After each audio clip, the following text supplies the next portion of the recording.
And we are live here on Plus One EXP's Roll for Content channel. My name is Tony Vicenda. I'm Chief Alchemist here at Plus One EXP. We're a weird little brand that multi-classes in tabletop game design, beard and skincare alchemy, and the Bardic College of Content Creation. All June long, we've been play testing a game called Downwego that we are working with the creator to develop. I'm going to let them tell you a little bit about the game. So let's go ahead and kick it over. Marcus, tell people who you are, what you do, and tell us a little bit about Downwego. All right. Hey, everybody. My name is Marcus. I'm from Sweden, the west coast of Sweden, beautiful Gothenburg. And I've been playing role-playing games for 30 years, maybe. And I got into OSR about, I don't know, 3, 4, 5 years ago, maybe. And this is kind of my take on what the OSR, what the OSR is. Tried to distill it down onto a single A5 page. To fit the character sheet and rule system onto one A5 page. And yeah, I think I did it. So this is my take on OSR, essentially. Awesome. And we have been running through a mega dungeon. We've had some players switch in, switch out. I moved from a player space to a GM space because we wanted Marcus to get us started, but then we wanted me to spend some time running the game also too as just part of the dev process. So Marcus took over my character Thrag, but let's meet some of our other players also too, and then find out a little bit about what we've been up to. First off, joining us for this session, and no others, they'll probably die, we have one of my top 26, Alex Murray. You're probably in the top 25 now. I hope so. It's our Alex Murray. Alex, tell people who you are, what you do. Q Alex Murray's a dick. I'm our Alex Murray, cosmic traveler and seeker of truths. I am a podcaster, comic, actor, children's entertainer, rookie, role-playing game designer, jack of many nonsenses. I live in Brooklyn, New York, and I say funny things into the internet. I'm I'll plug, listen to Child's Play. It's a podcast where a friend of mine and I are listening to all the Kids Bop albums in order because our whole lives. And we record songs, and it's very funny. Awesome. Yeah, I'm excited to be here. I've been like 3 weeks since I've been on a I know it used to be like stream. multiple times a week. Now it's few and far between. You got to work it out. Yeah. Let's talk second time on stream this week. We've got Richard Ruane. Richard, tell people who you are, what you do, and where they can find you online. Hey, I'm Richard Ruane. I am a game designer who recently got to run Keep, my setting for Old School Essentials, on this very stream, thanks to an amazing person named Tony. And I also just kickstarted last February my game Enoch's Week and just put out the beta version of that game. And I'm working on some follow-up to that beta. And we are, and that's it. That's me. No, so go ahead and dive into exactly what you were going to do next. We've been traveling through the dungeon. Y'all have gotten through 2 levels of this dungeon, and it's really been built around Borba, your character, and Thrag. So tell us a little bit about who Borba is, and get people caught up to speed a little bit between you and Marcus on what's been happening so far. Well, so there was at one time a system of laws and regulations that people took seriously. And that was because people took it seriously, it was really easy to leverage it to your advantage and defraud the system. And now people, and so you could lie your way into a dungeon exploring permit and have exclusive access to that dungeon. And apparently now no one cares about dungeon permits anymore. And it's just like, what is the point of spending all that time trying to defraud your way into a dungeon exploring permit if people are just going to come down into the dungeon willy-nilly whenever they feel like it? Like these are ancient sites that we have to like care for and protect. There's only so many of them to loot. And so Borba had procured through whatever means a permit for a fake religion, or what Borba thought was a fake religion. Turned out, yeah, turns out religion is real, and that's where Thrag comes in. Tell us a little bit more about what's been going on, Marcus. Well, Thrag is an acolyte of the Church of the Reclaimer, basically reclaiming old artifacts from ancient ruins and catacombs and whatnot. So I had to accompany Richard, of course, on this delve down into this dungeon as a representative of the Church of the Reclaimer. We haven't really reclaimed that much loot yet. Some lanterns, mostly. We've encountered some goblins on level 1. We tried our best to learn them about these permits. They Goblins did not want to without listen. permits. Yeah, of course, important. Yeah.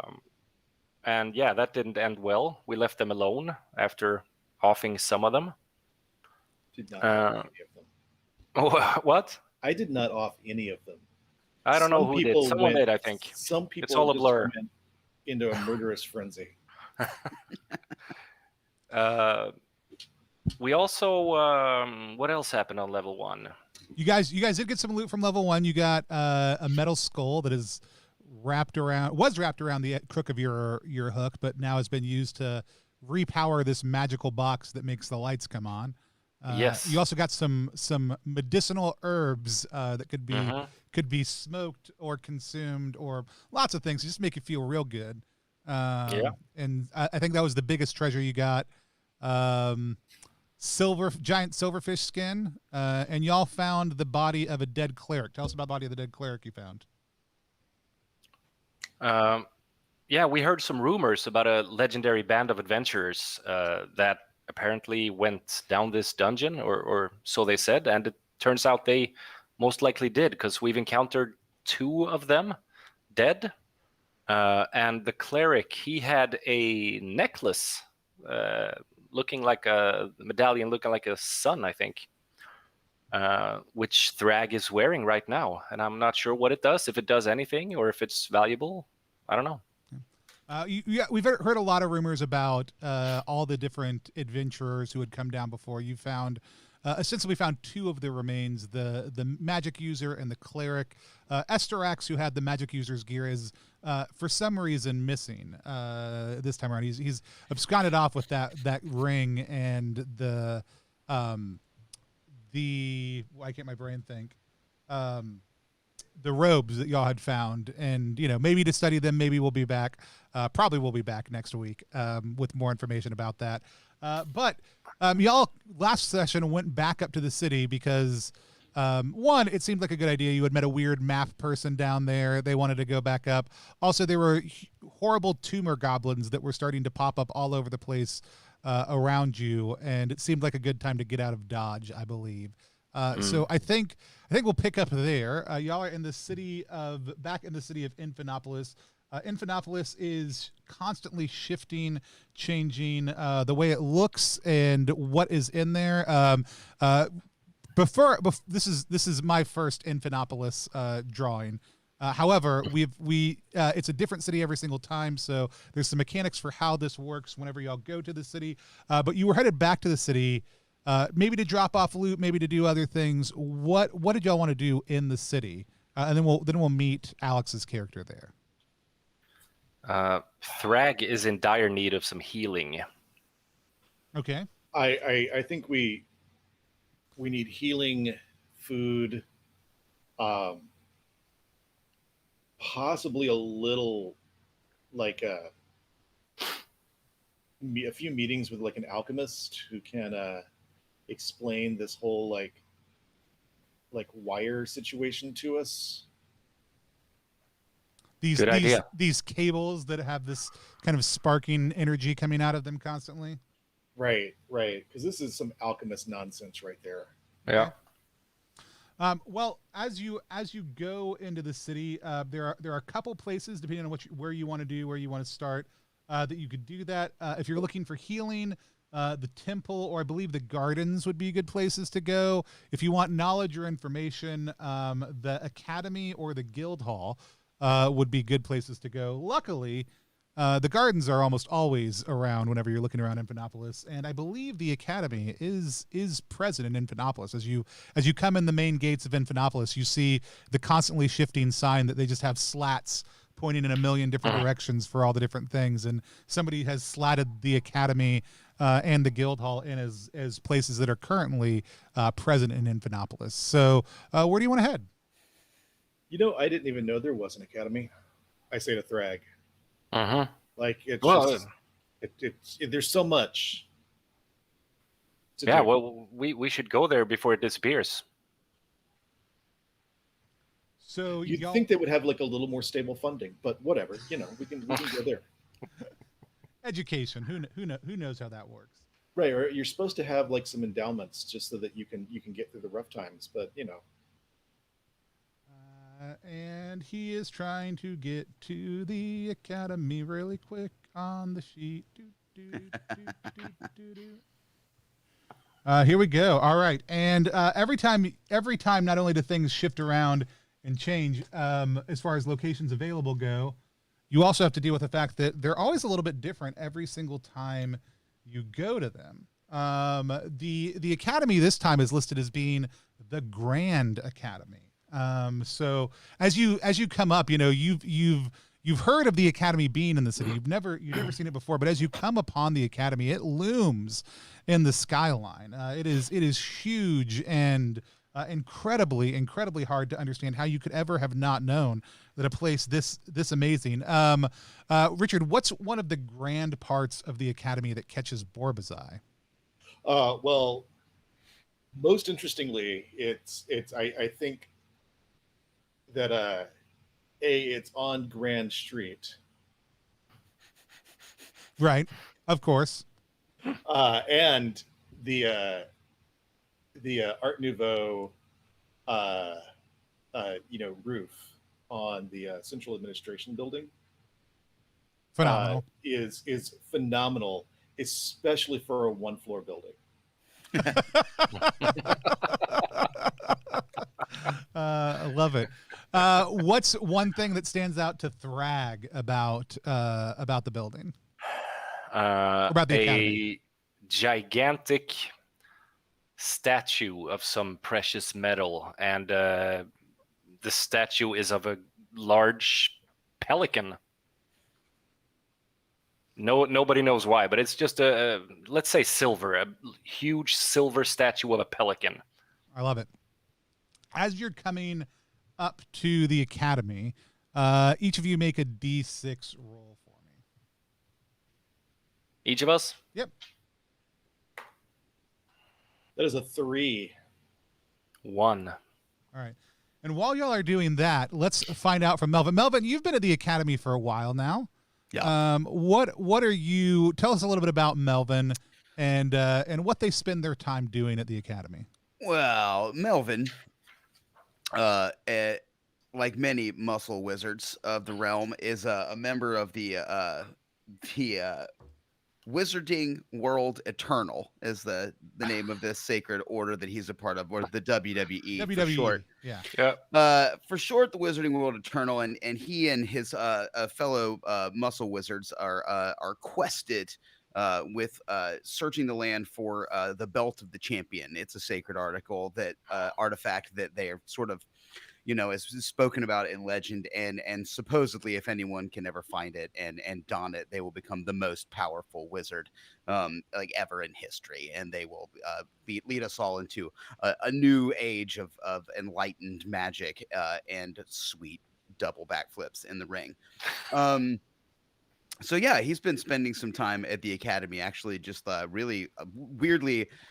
He's a pretty great sight in the library because, of course, he's always wearing his universe tights, and he's always in full star face makeup. His 80s feathered hair is always perfect, and of course, he's bulging, glistening muscles as he walks up and down the racks of the university's library, of the academy library. And he's been doing a lot of reading lately. He's found a nice little nook, and he also has he's become obsessed with the pelican statue out front. He's got it into his head that the bird is like a blaze on the trail that's going to lead him to this belt. So yeah, he's been researching silver pelicans and championship belts in the library for weeks now. Also, he's super loud, and so the librarian hates him I was walking up and down like the racks, being like, "Oh, sweet, yeah, this book looks great." We get in. Shh. Oh, sorry. So it is not uncommon on campus while you are studying for out of one laboratory or space or another for there to just kind of burst magical abominations. And, oftentimes they're just here for magical research purposes. Other times they're signs of something that's gone horribly wrong. But as y'all are coming up on this giant statue with Melvin at the foot of it, deeply discerning, a few magical mutants have come out of one of the nearby buildings and are starting to rampage across the quad towards this statue. There are 6 of them. And they have seen the 3 of you and seem to be making a beeline straight towards you. Oh, dang it. Y'all have a moment to act before they are a good distance away, but it is obvious they are intent. So you'll have a little bit of time to react before this happens. What else besides the statue is around us? So you've got in the distance across the quad, you've got the Art Nouveau building. It looks like they're coming out of the Alchemy building that is off to the side, which is almost always the case. Almost always the case with magical mutants. You've got Sorcery 101. Go download it today. This stream brought to you by Sorcery 101. Off to the side. There are also magical fantasy versions of all the things you would normally see on a college quad. So there's a tent set up with somebody handing out a bunch of pamphlets. You're not entirely sure what it is. There's a couple people playing a magical game, and the smell of those. The people who are playing that game, the smell of the weed that you sold a few weeks back that I think you still have some of, wafts strongly about them. You've got students reclined, reading, all kinds of things about. So if there's something specifically you want from the academy that would normally be seen on your average college campus, you can feel free to write it in. Gotcha. Okay. Well, the bushes surrounding the Pelican are where I'm going to disappear into and hide. Sweet. Through my legs, So now the 2 of you are standing there. I mean, I'm still there. I've not abandoned you. Right. I'm just not the first person they're going to stab. Right. Are they armed in any way, these mutants? No, but they are rippling with mystical energy. In the same way that the muscles of Melvin the Muscle Mage ripple, they are rippling with magical energy. I'm just going to try to hide in the bushes alongside Borba, but just not as discreet as he did it. Okay, go ahead and make a D20 plus any sneaky you have roll. Yeah. Oh, I could have added levels. 11. No. 11? Yeah. All right. We'll see how that works out in a second. And you've gone and stood in a bush. We'll see how effective it is. And then Melvin, what are you up to? So minding his own business, I guess, deep in thought, looking at this pelican, it's just 2 random guys just jump in the bushes, and Melvin's like, "What the hell?" and turns around and then sees the mutants, and he realizes that they're going right at the magical hacky sack circle, which is no good for him because that's for sure his weed connect. And he just goes, he just sort of rolls his eyes in a very not again thing, and I think I'm just gonna whip a missile over at these nerds. How many of them are there? So it's I believe missiles is you can use them level times a day, and as many missiles as level come out, I believe. Read what it says on the sheet. I can use them level times a day. It just says inflict 1 hit on level enemies. On level enemies. So that means yes, you can. Well, I'm level 4 at this point in mystical. So the idea was you put them all in mystical. That's great. So you can hit 4 enemies. What are we doing? How many times? And then I can use the missile 4 times a day. It'll hit 4 enemies. Love it. So this is 1. I'm just gonna absolutely because and that automatically hits. So tell me what these missiles look like. Yeah, absolutely. Come on now, y'all know what they're gonna look like. It's 4 spectral folding chairs come flying out of my hands. It's just he just goes, "Oh God, all right, every time. Listen, guys. And just like throws his hands out, and like the hair does it looks like a big giant fan has hit me, right?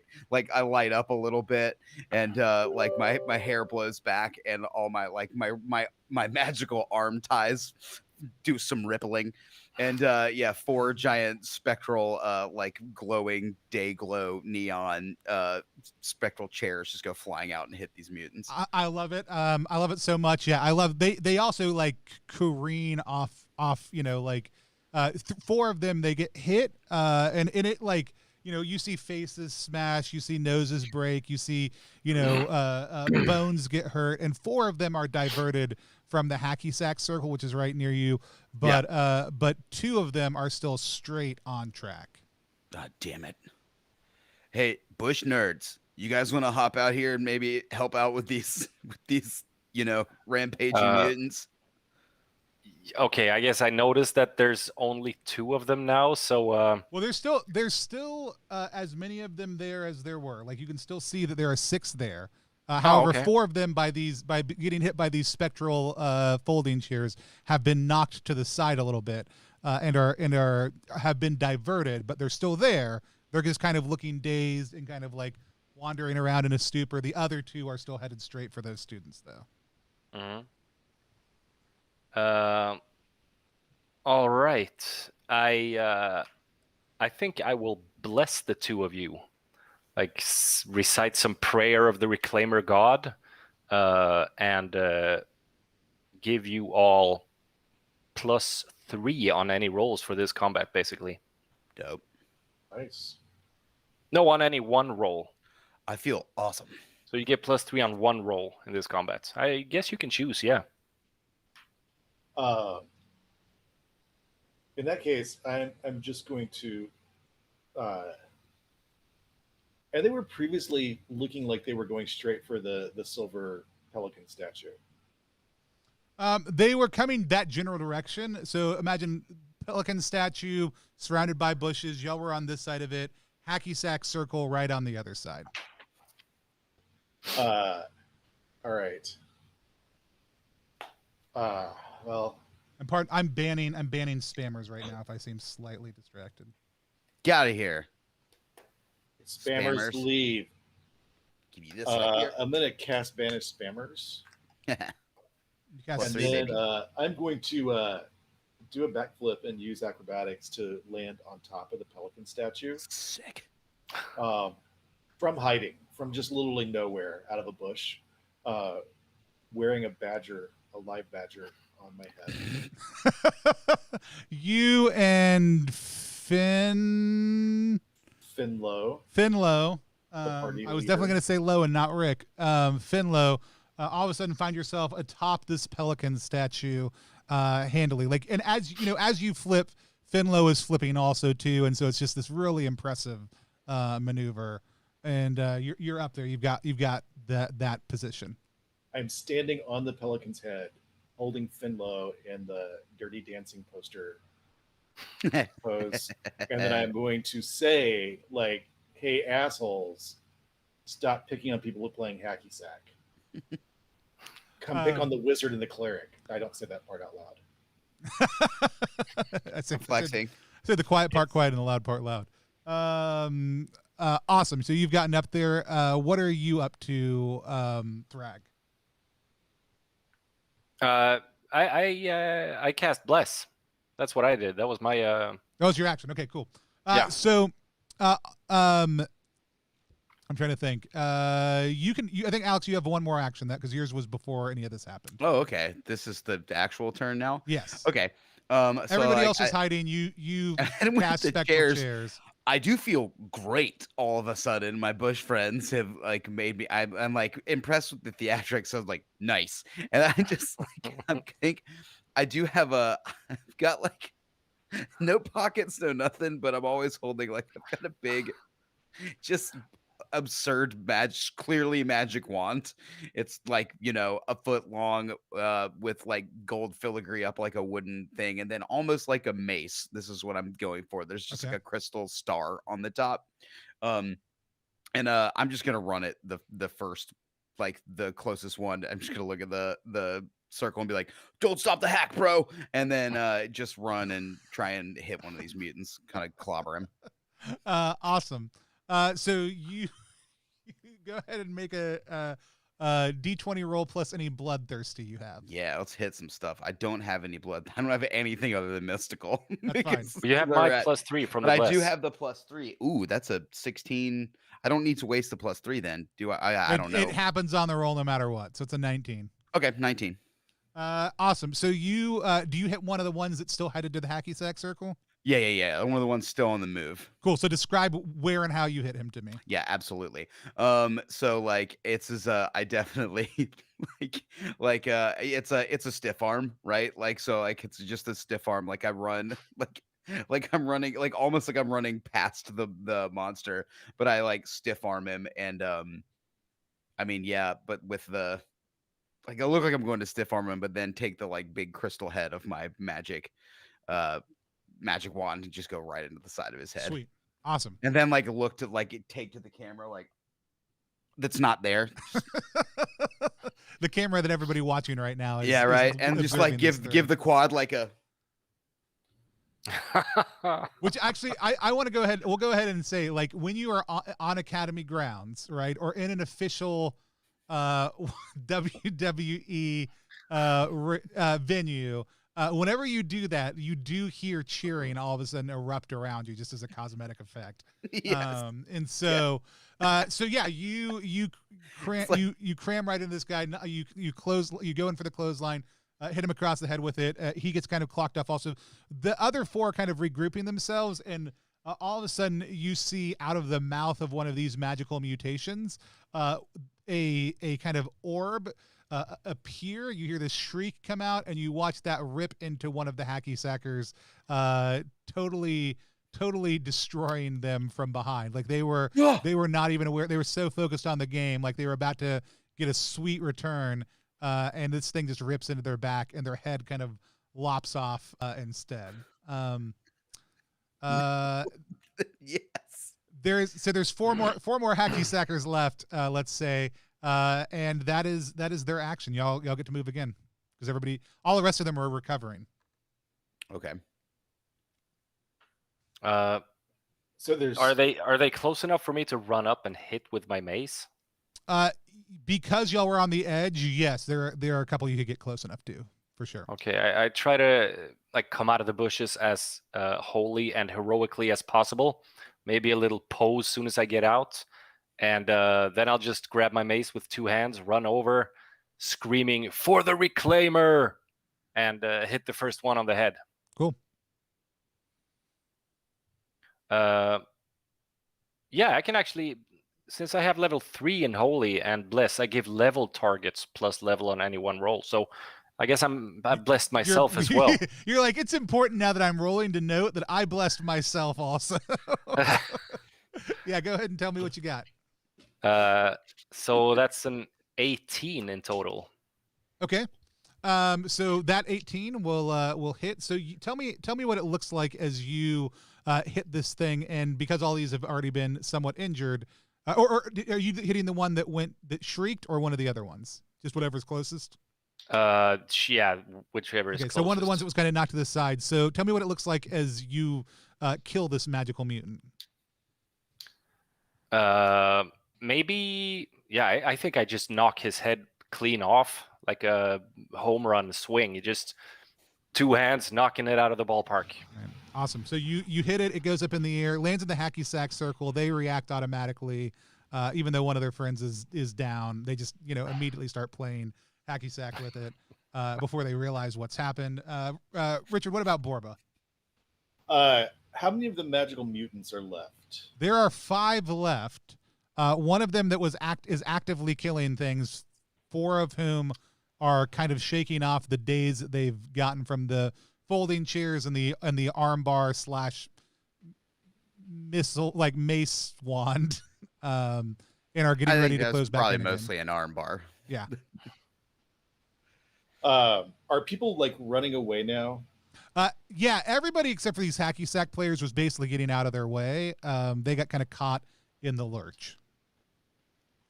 And so they did the logical thing, which is continue to just blink hacky sack and hope. That Well, they're just realizing what's going on now. okay. They were not hyper aware of their surroundings.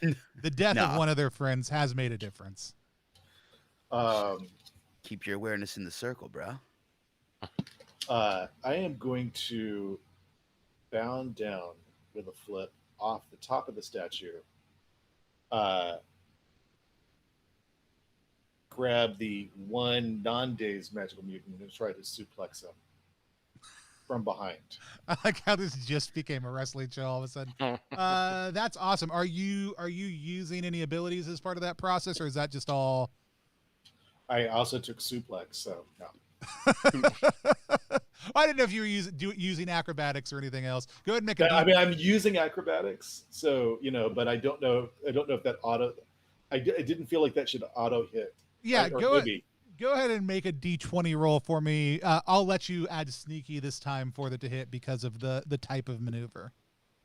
All right. So that is a +8 to this roll, bringing it to a total of 20. There we go. Dirty 20. Yeah, you feel like this was closer than you would have thought it had been normally. Like you feel like you almost whiffed it, but your foot catches the right purchase at the last second. You land down, you suplex this thing over. As you flip its body back over and it hits the ground, tell us what it looks like as this one is extinguished. I think he is essentially just stunned by the suplex, and then there's just a badger going straight for his eyes as he's lying there. That's the last thing this magical mutant sees is a badger's. I like that. All right. So does anybody else have an action this turn? Everybody had a chance to go? I haven't done anything yet. You have not done anything this turn. Go ahead. No. Yeah, I think the one that actively killed the guy is still up, right? Yes. Yeah, he's in trouble because me and Bryce was supposed to meet up later and get burritos, and that's never gonna happen. I'm never gonna eat that burrito with Bryce. I'm never gonna get to play in the sweet hack again. And I just I think Melvin looks at the decapitated exploded head of his friend and just turns around and looks at that mutant and plants himself real hard and gives a comes back and charges up a big giant this is going to be a pain bolt, and I guess this is the same deal, right? I get one of these 4 of these a day, and it's 4 of these a day, correct? Yeah. I love it. Here comes one of them, and so a big and just just a huge Dragon Ball Z ass anime bolt comes shooting out of my hands and should whack him for about 4 hits. Yeah. So it actually clears through him, and you watch these hacky sackers dodge out of the way as this and goes. There's just a hint of magical residue in the air as y'all have successfully dispatched a few of these folks now. But the other 3 have now started to turn on you. Go ahead and you see as they kind of become aware of your presence, 2 of them turn invisible, and the other one is looks like it is charging in at Melvin. So Melvin, go ahead and make a dodge roll for me. Sure. It's just 20 plus anything. If you have any sneaky, go ahead and add your sneaky. No, I don't got no sneaky. Yeah. It's just an 11. So it clamps down on your arm, and just bites into your skin. Ow. So you're gonna take a hit of damage. Okay.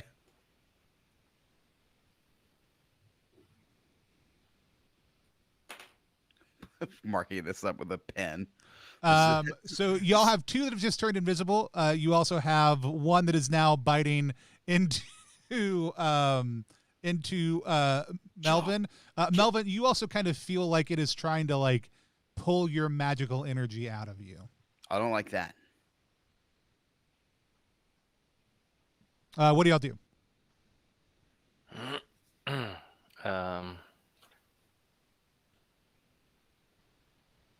mean, I think. Go ahead. I'm sorry. No, that's cool. I mean, I was just gonna say there's a guy on my arm, and I think I'm gonna be this is just the worst possible move and just make a finger gun and just waste another missile right through his Sure. head. You burning have them all. Are you using all 4 missiles on that individual? Or are you using any of them anywhere? I mean, you don't have an obvious target, but So I've got there's the 2. There's my bad. That's a missile. No. This is another pain bolt Okay. right through his just like through but his you're like skull. click banging it. Yeah, I'm like, nah, bro. Just- Cool. Yeah. So you watch it just kind of power through his skull, and all of a sudden you feel it goes slack. Like for a second, you feel like it's kind of taking the energy in, and then that just overwhelms and pushes through, and he drops to the ground. Sweet. What's everybody else doing? How many of them are left, and how many of them have we gotten rid of? You've gotten rid of 4. There are 2 left. 2 are invisible. They are invisible. Like when they turned invisible, were they pretty close to where I'm standing? Yep. Because you kind of charged right towards the edge of them. They're basically between you and Melvin, and Borba's off to one side. So y'all kind of had a triangle around them, but there's some where exactly they are, you can no longer see them. All right. I'll just start. Oh, sorry. I was going to suggest I'll instead of acting, or like instead of trying to hit one this turn, I would like to pick up Finlow and kind of spin around until he gets into pointer position and assume that's where one of them is, since badgers really good sense of smell. All right. Like all the mustelids, badgers have a great sense of smell. There we go. All right. I'm in for it. We'll make a roll for that in just 1 second. And this is mainly to give Thrag a place to point. Yeah. Yeah, so you spin him around. Yeah, that's the intent. And all of a sudden, like, he affixes on a very specific spot that is in where you think the range of where they would be is.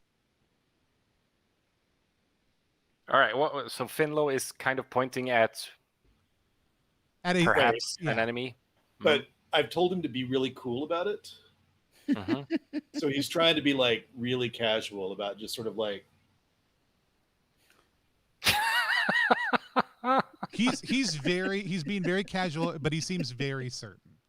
All right. Well, good enough for Thrag. So I'm gonna go ahead and use accurate badger sounds. Amazingly. I'm gonna go ahead and use my ability Cleave. So if I kill whatever, if I hit something, if I kill it, I get another extra attack. Sure. Yeah, so I'll just try to hit the air where Finlow is so clearly pointing. Yeah. Go ahead. Yeah. Make a roll to hit plus any bloodthirsty. Mm-hmm. That's a 5. I'll give you advantage because there's some significant minuses on this one, anyways. But with Finlow did, FYI, roll a nat 20 on my side. So go ahead and roll one more time with advantage. I mean, all right. This being advantage. The most humiliating thing is that 12 is the highest roll I have gotten this entire game. And it was Finlow? No. He got a nat 20. Finlow got a nat 20. Yeah, 12 is your highest roll so far? Yeah. All right, so I get a 15.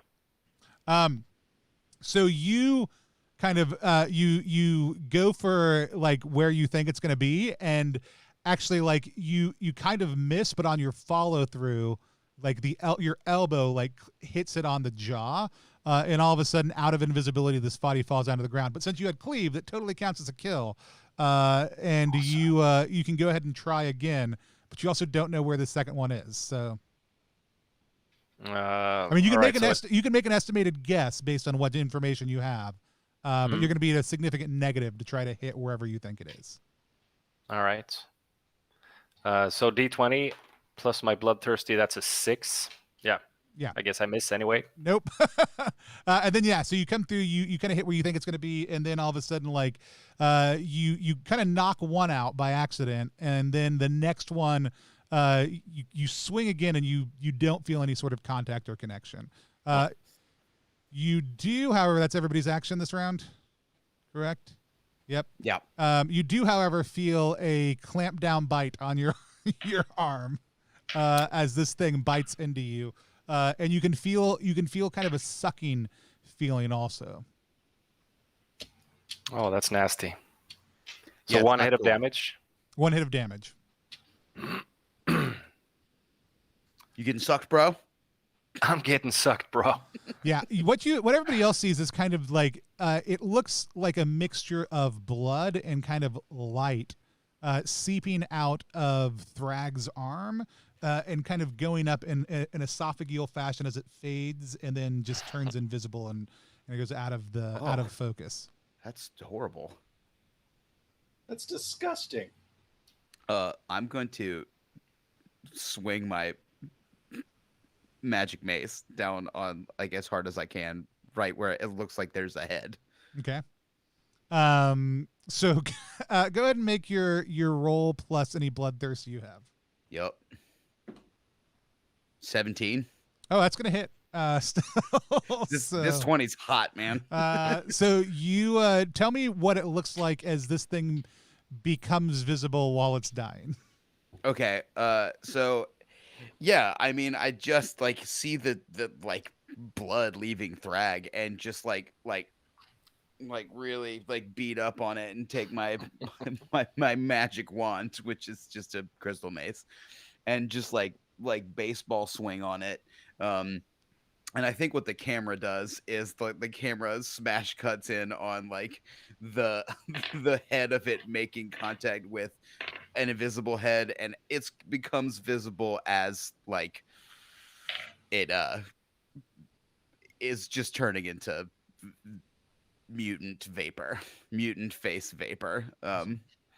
I was gonna get real graphic with that and then remembered that sometimes we didn't talk about lines or veils. Kids are watching right now. Sometimes, yeah, it's the daytime. This is a daytime stream. Can't go full It's like before hero the with this watershed. kill. Yeah. So it's just more of a like, but like just in time to actually we see the eyes come in and the eyes get real big and then just Love it. vapor. So almost everybody else has run off.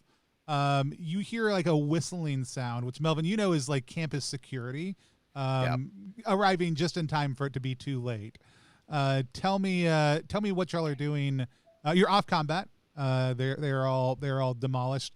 What do y'all want to do? Hey guys, what's up? Thanks for that, I guess. How's your arm, man? Like, I'm looking at my arm. It's not good at all. I really need some healing. We should actually, go to the gardens. I mean, I say looking at the dead body at our feet. I really feel like not messing around too much with campus security and getting to the gardens. Well, we came all this way. I don't know. So Melvin, go ahead and make a D20 plus mystical roll for me. Yeah, baby. This is just gonna be a 10. That's a 10. Yeah. All right, this wasn't a hard roll. So you've never done it yourself, but you have heard that there's kind of a standing like bounty on these things. Campus security isn't actually like paid so much in the sense of like, hey, we pay you a regular salary. They're paid when they solve a problem. And so, but that said, you're on commission. It's not a great system. Academia is horrible. It is like that is kind of open to anyone. Like, and the alchemy department will usually buy these bodies back. The cryptozoology department is always looking for these. I mean, like laying on the ground before you, these bodies are not just worthless husks of vapor and flesh and residual magical energy. These are worth something to people on this campus. Nice. I guess if I've been on campus for a couple weeks, as we said too, like I clearly have a rapport. I've got some friends. I know what's going on. So yeah, I guess. Do I know what's campus security look like, and do I know perhaps these? Do you tell me what campus security looks like? I mean, in my head, you're the academic. I mean, in my head, it's like it's got like the tiniest little cart, and it's pulled by two little tiny ponies, and it comes like trotting up, and they've got like a little. There's like one rather rotund, sort of like goofball looking guard with like just like a leather vest and a jerkin and like a little helmet with the nose deal, and then there's like a little tiny skinny one with him, right? And like they sort of like Keystone Cops bumble. I'm sorry, Marcus. I know this is supposed to, I can't help but turn everything into a cartoon. But I think these guys, like, it's their campus kids. It's like Click and Clack or whoever show up all the time to like deal. As soon as the problem is sure. has Yeah, ended. I love it. So you've had a run in with these folks before. Do you have a good rapport with them? Is that what you're trying to establish? I would say that actually they have shown up to stop my shenanigans before. Me hanging out on the quad and like playing magical hacky sack and eating burritos and chilling with Bryce and maybe a little. That's fine. So they're like, okay, we'll take it from here. We'll take these bodies to the alchemy lab. Don't worry about it. We're on this. You're just gonna take them from here? This is my kill. Click. This is my kill, Clack, and my two friends. We took care of this. We'll take him back to I saw him come out of the alchemy lab. We'll take him right back in there. If you're not campus security. This is really more our purview. Go ahead. When you stop them from rampaging and killing a student, that's your purview. I mean, you can have the student's body if you want, if that's what you're angling for. Like, it's all yours. I don't know what you're into. I think maybe what you should be doing is calling that person's family to explain why you weren't there to stop them from getting killed. That is clearly the dean's responsibility. You know how much Bryce's dad donates to this place? You guys are in trouble. Is it? Oh man, is Bryce Dad's hall named after? Yes, named after him. Yes. Bryce Dad's Hall of Alchemy. That's the most on the nose way to I love when you went to Harvard and it was just like, oh yeah, it's Bryce's dad making no bones about how Bryce got into the school. That's right. As long as you're going to tell the dean what happened, then I guess I think that's between you and the dean, since that's. Yeah, don't you have like a little report you can file? I am gathering them into a pile of mutants while this exchange is going on. We can file the report for a fee, I guess. That would you can file a report for a fee that you pay to the report filing office, where I have a connection with the report filing officer. Are you using contacts? Or? Yes, I am. Awesome. So you want to drop the report filing contact's name? Oh yeah. Jean will be glad to have a conversation with you about the fees that it costs to file a. We don't need to bring Jean into this. We're up to date on all of our paperwork, but Jean sometimes gets overwhelmed. Jean. I thought Jean's friends called. Just said, you know what? You seem to have it in here, and they're just gonna hop back on their little miniature Shetlands and be like, you got good. So y'all have these 5 magical bodies, these magical mutants. You're gonna head over to the alchemy lab. Yeah, I feel like I should do something with my friend's head. The hacky sackers have all gathered around him and are performing some sort of complex kicking ceremony. The hackers' rights, of course. The hackers that's happening now. I would like to go maybe put a hand in and recognize that the loss to the hacking community. Well, yeah, and they're like, well, we're all gonna eat some burritos later in Bryce's honor. You should come back for it. Yeah, absolutely. Yeah, I'll see you guys later tonight. Don't stop the hack, bro. Don't stop the hack. Oh man. Don't stop for anything. So turn around, and I guess look at my new friends. Hey guys, so you want to help? Should we get these? Just like go sell these back real quick. Um, So and then you said something about the garden. You guys do look pretty busted up. Did you get this busted up just hanging out on campus? No, no, we not don't go really. here. We don't go Oh. here. No. We were Oh. dropping in to consult with some of the faculty members. Oh, cool. I mean, I know my way around pretty good. Well, Melvin, by the way, nice to meet you. Hi. I'm Borba. This is Finlow. What's up? And I'm Thrag, and this is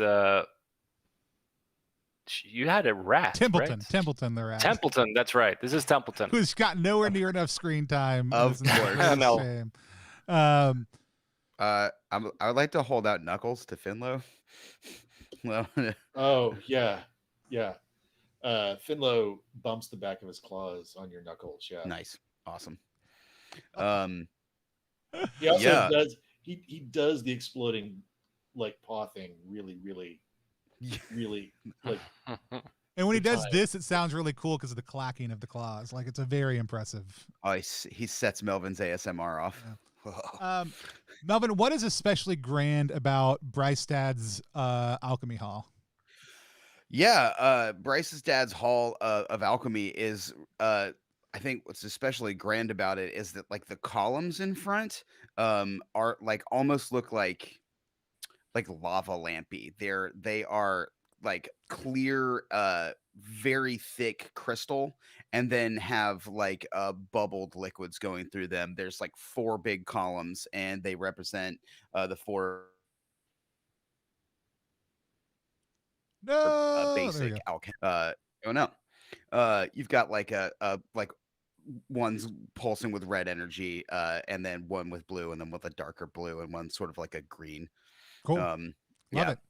going on in the front is very cool. Bryce's dad like really sprung for a very cool looking alchemical hall. Yeah. So you know exactly where the reagent like collection offices. It's around back near like the gardens and the other places that they grow stuff locally, harvest stuff. If you're interested in alchemy, you can go to ttrpg.link/divine sublimation and see the alchemy supplement that Alex and I wrote for Troika.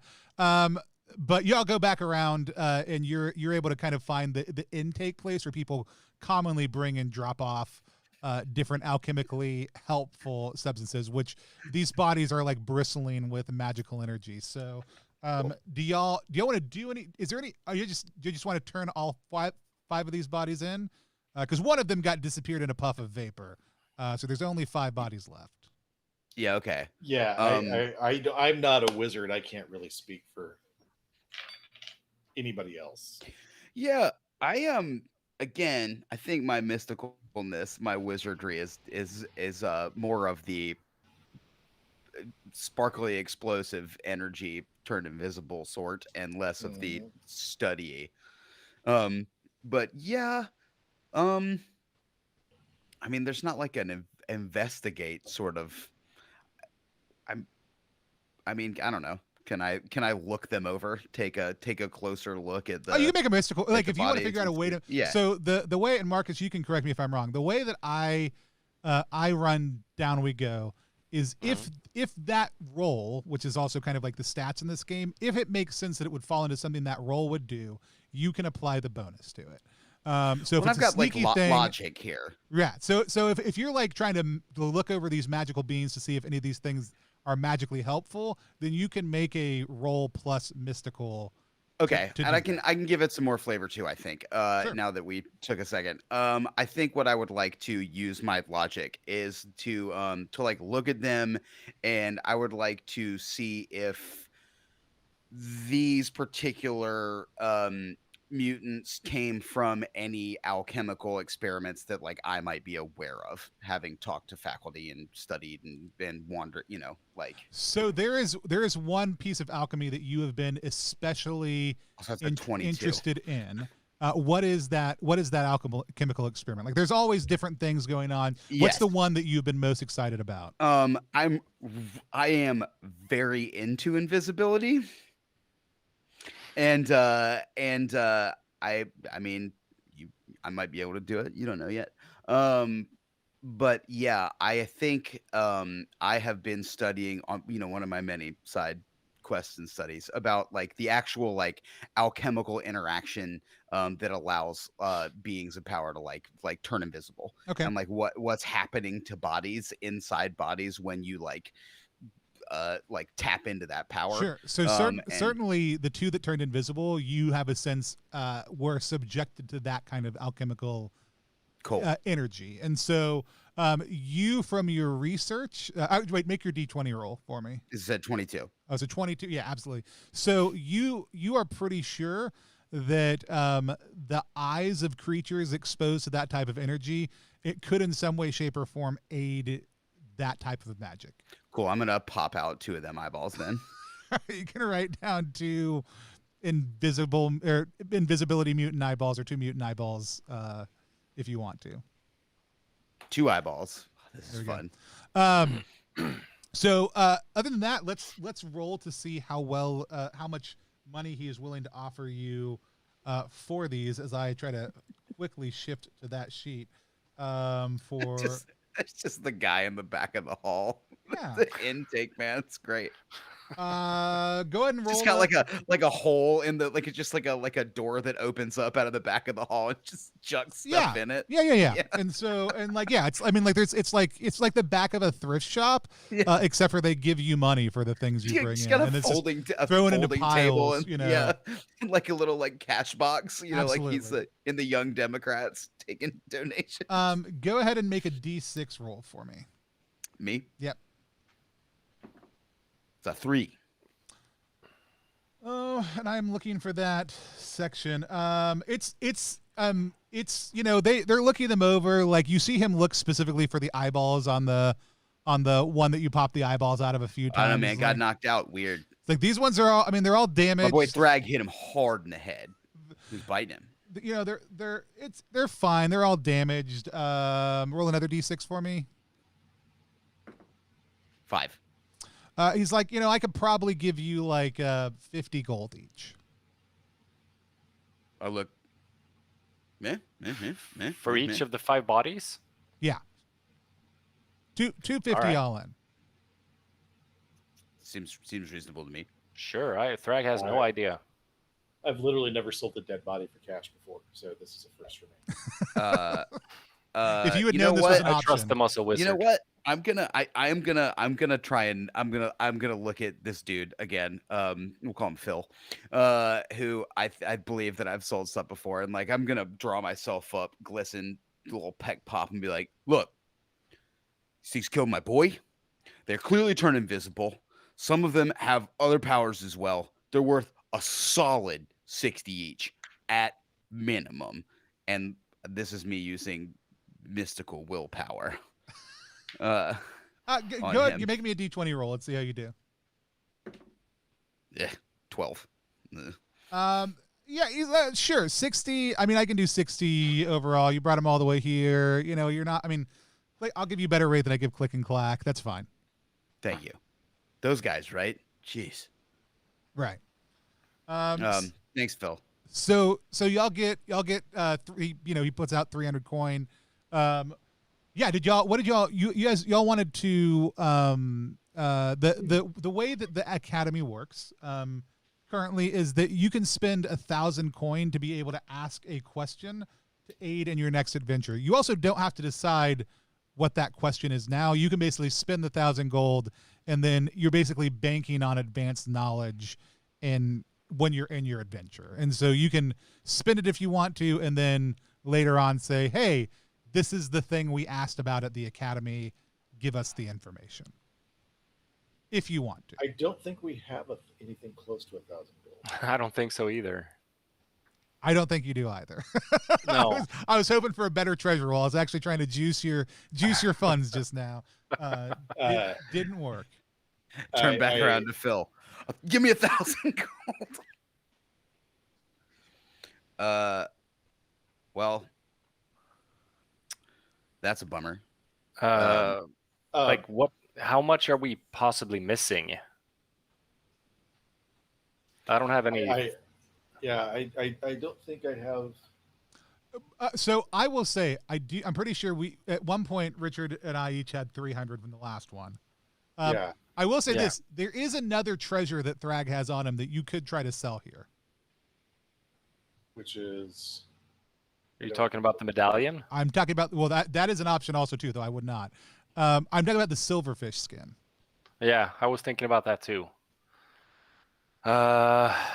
Man, I was gonna fashion that into a nice set of armor, I but know, no, I guess we need this.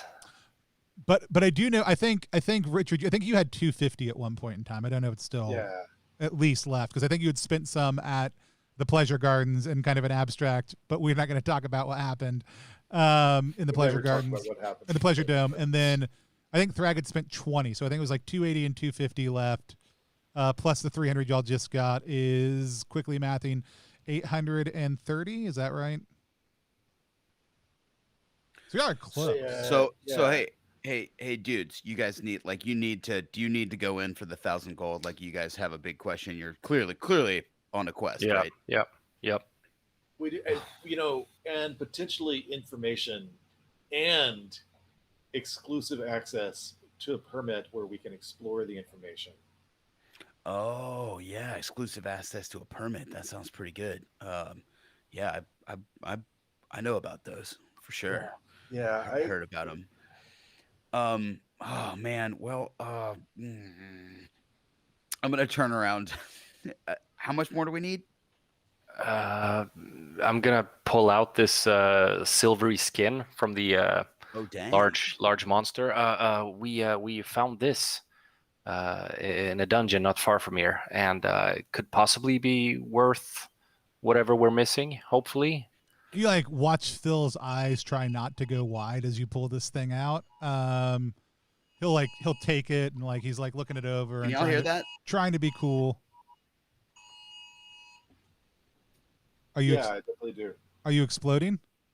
Yeah, I don't know if it's there's an alarm going off in my home that I think I probably need to Go take a investigate that real second quick. and Yeah, investigate we'll, that. we'll let these two handle the silverfish sale. Hopefully we see you again.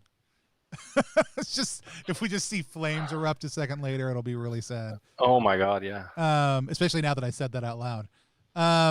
So Phil's trying to keep his cool.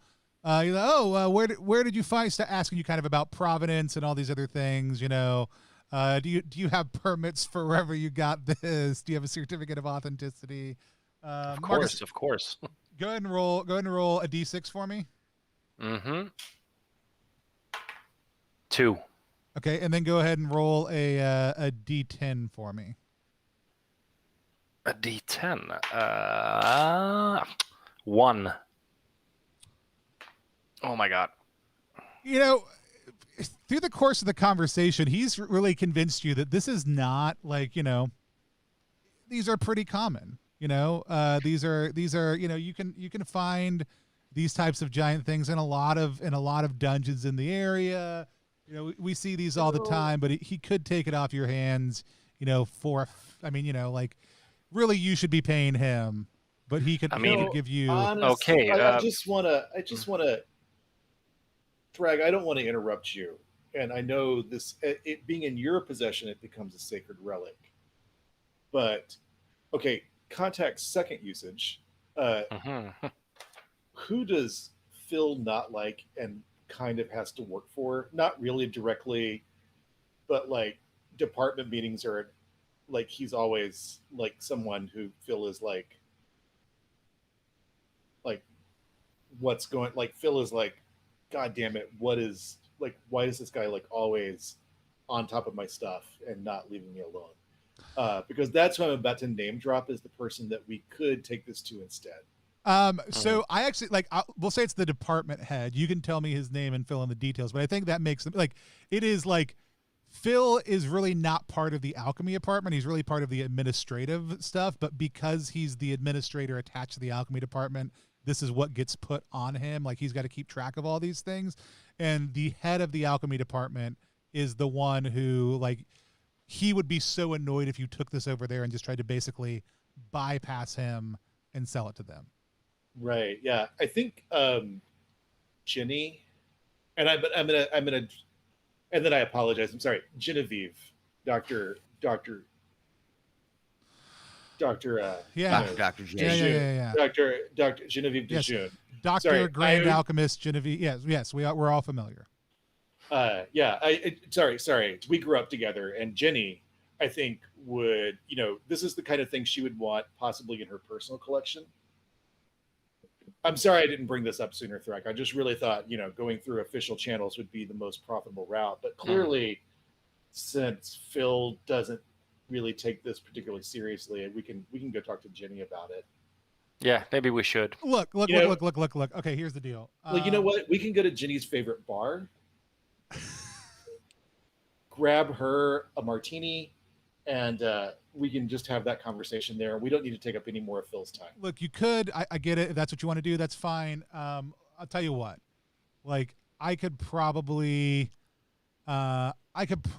go like 450 on it if you want. 600. He picks it up. I mean, look at the. I imagine that I haven't pulled all of it out yet. So I pulled the remaining part of it out. But they may be common, but come on. Have you ever seen one this big? I mean, somebody brought one in that big last. I'll tell you what. If you find any more of these, bring them to me. Don't bring them to Jenny. Make that deal. I can go up to 600.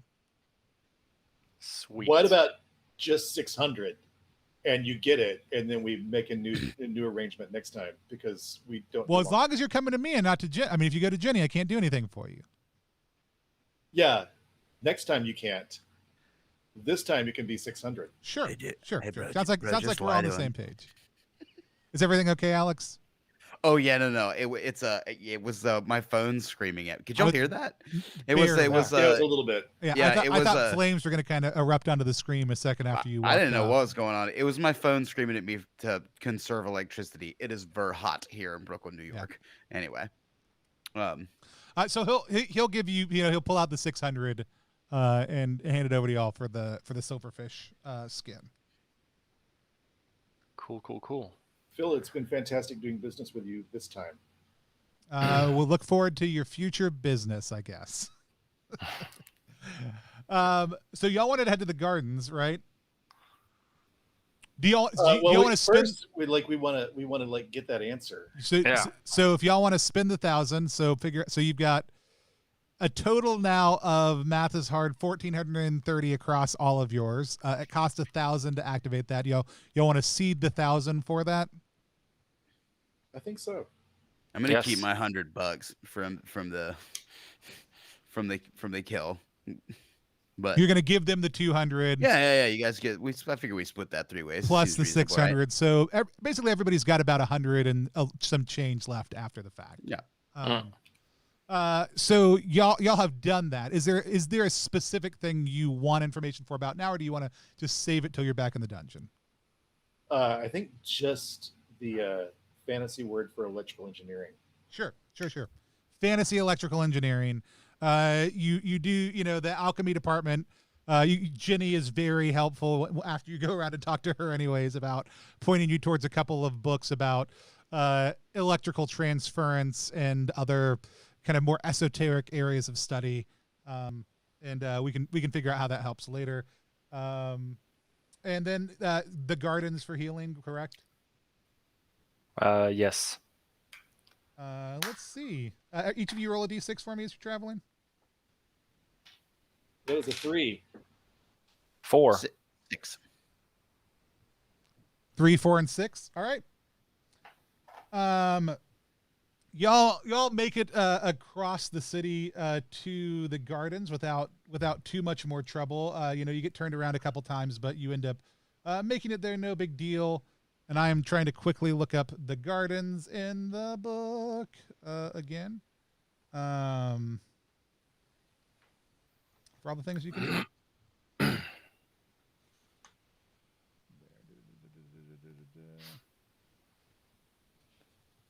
districts, there we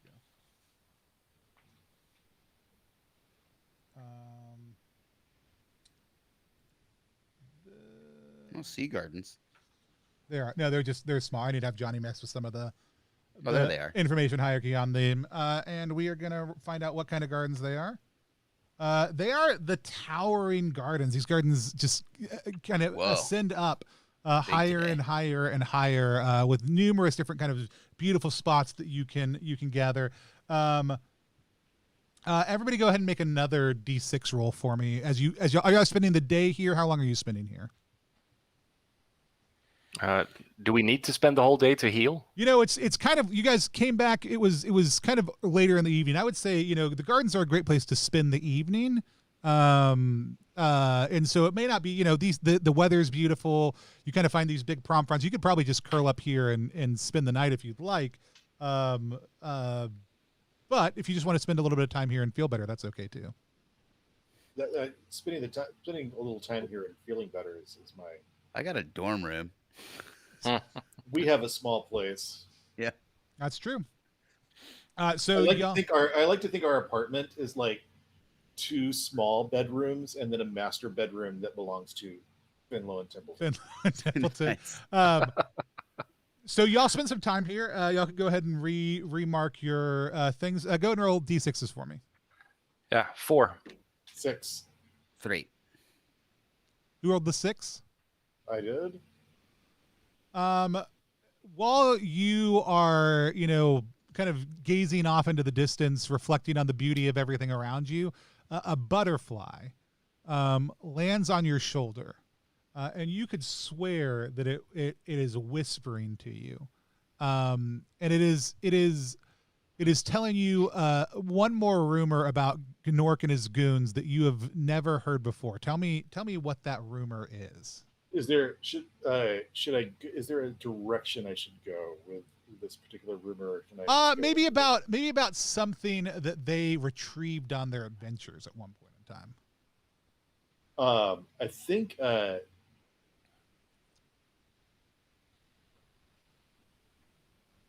was a split in the goons over the disposition of an artifact that was brought back. And then like 4 of the goons just left adventuring all together in just profound disagreement over what to do with this statue of, and it's just a statue of like a retriever. It's like something like somebody's grandmother would have, but they brought back this one, like. Let me just ask for clarity: a statue of the retriever, of an acolyte of the retriever, or like a golden retriever? Like a golden retriever. Yeah. There's only one of those is interesting, and it's the golden retriever. No, I just want to make sure. It's not baby. to say that one of those things is not the other. A golden statue of of a retriever. The retriever. Yeah. The retriever, who is a very good baby. Awesome. So it is the best religion in town. Yeah. So there was kind of this disagreement about what this retriever signified, but you also you get the sense that it may be further down in this dungeon that you have already been delving in. Do you share any of this information? I'm not going to say I got it from a butterfly because we've been getting high, and I want them to think I can handle my pot. But I am definitely going to say, so I heard, a while ago, 5 seconds, 10 seconds, whatever, that the goons actually split up over the retriever, that little retriever statue they got, and that there may be something related to the retriever deep down inside this dungeon. I have no idea what you're talking about, bro. It's the retriever, that religion where Oh yeah, the goodest priest, boy. Yeah. yeah, the priest stands up and says, "Who is a good baby?" And the entire congregation responds, "You are a good baby." Best religion in town, man. That's what I say. And then you The acolytes are the Thrag is retriever. intoning "You Are a Good Baby" under his voice as you tell the story. Love it. Nothing against the Reclaimer. The Reclaimer, No, of course not. is an okay baby. Yeah.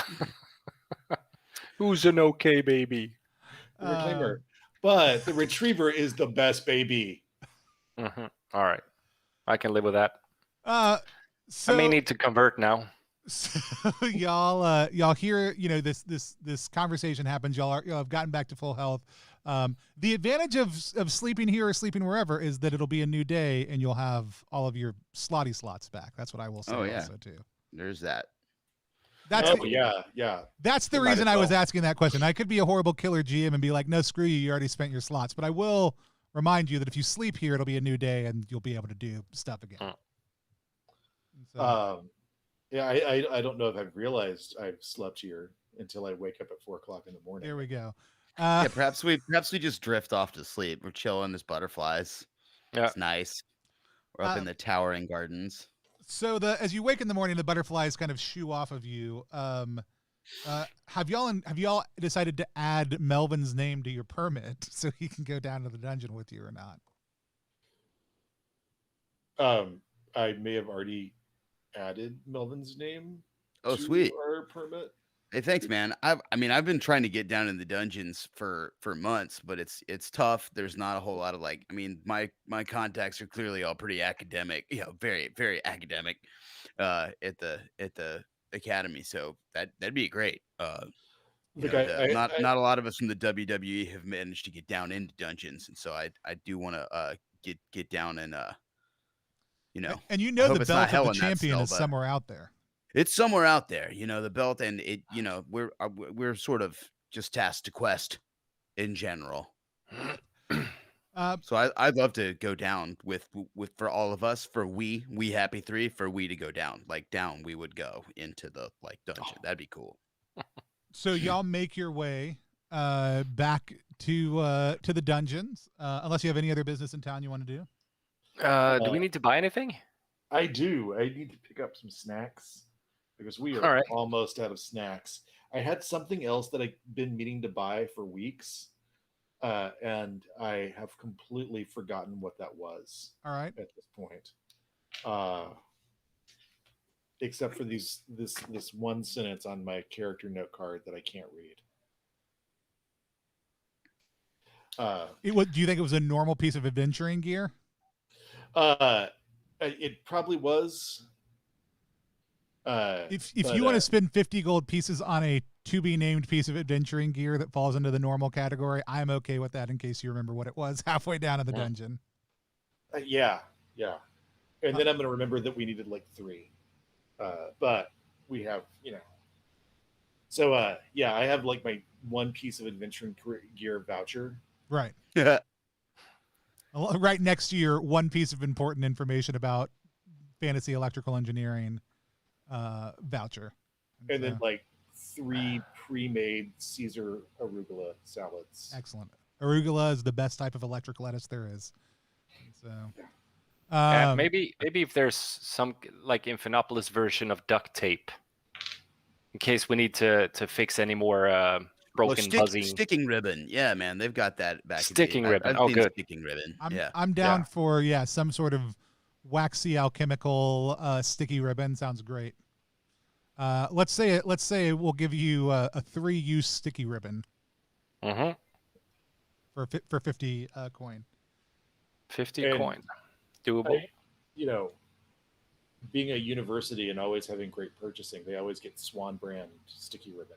Swan brand sticky ribbon. But Swan is spelled differently than you would think. Right. It's got 2 W's. Yeah. Alex, anything you want to spend money on? No, man. We in the WWE live a very simple life. We find the things that we need under various platforms, and when we need something, we usually just reach out into a crowd or under a table and find it there. Yeah, it's part of our mysticism. We trust in the arena, the What do great you cosmic arena. what do you do when there's no table around? I mean, the table's in your heart, then I guess, man. Yeah, you make a table, then you reach under there, or you just shoot them with your magic. That works pretty good. Um, That's okay. yeah, but no, I'd would like to make very clear. Melvin has nothing. Melvin has his tights and his you guys do notice that his makeup has been clearly touched up, but it happened. You didn't see him take out makeup. You don't know what happened there. It just happened. His hair looks like he woke up like this, but absolutely perfectly coiffed again. I love Melvin, somebody wakes up slightly before Melvin and everything is a mess and a muss, and then as soon as you wake up and the butterflies all explode off of you, then it's perfectly back. Yeah, and there's a hey morning and a lens flare. So y'all kind of catch up on information as you're headed towards the dungeon, and we may take a break in just a second because I have to go rotate some meat up in a crock pot, in an instant pot because we're with it. Nice. But tell me about how you want to go back into the dungeon. As you may remember, level 2, you would explore it a lot. More lights, zappy, cables. Also, tons of tumorous goblins that smush like pumpkins when you hit them. But there's a lot of them down there.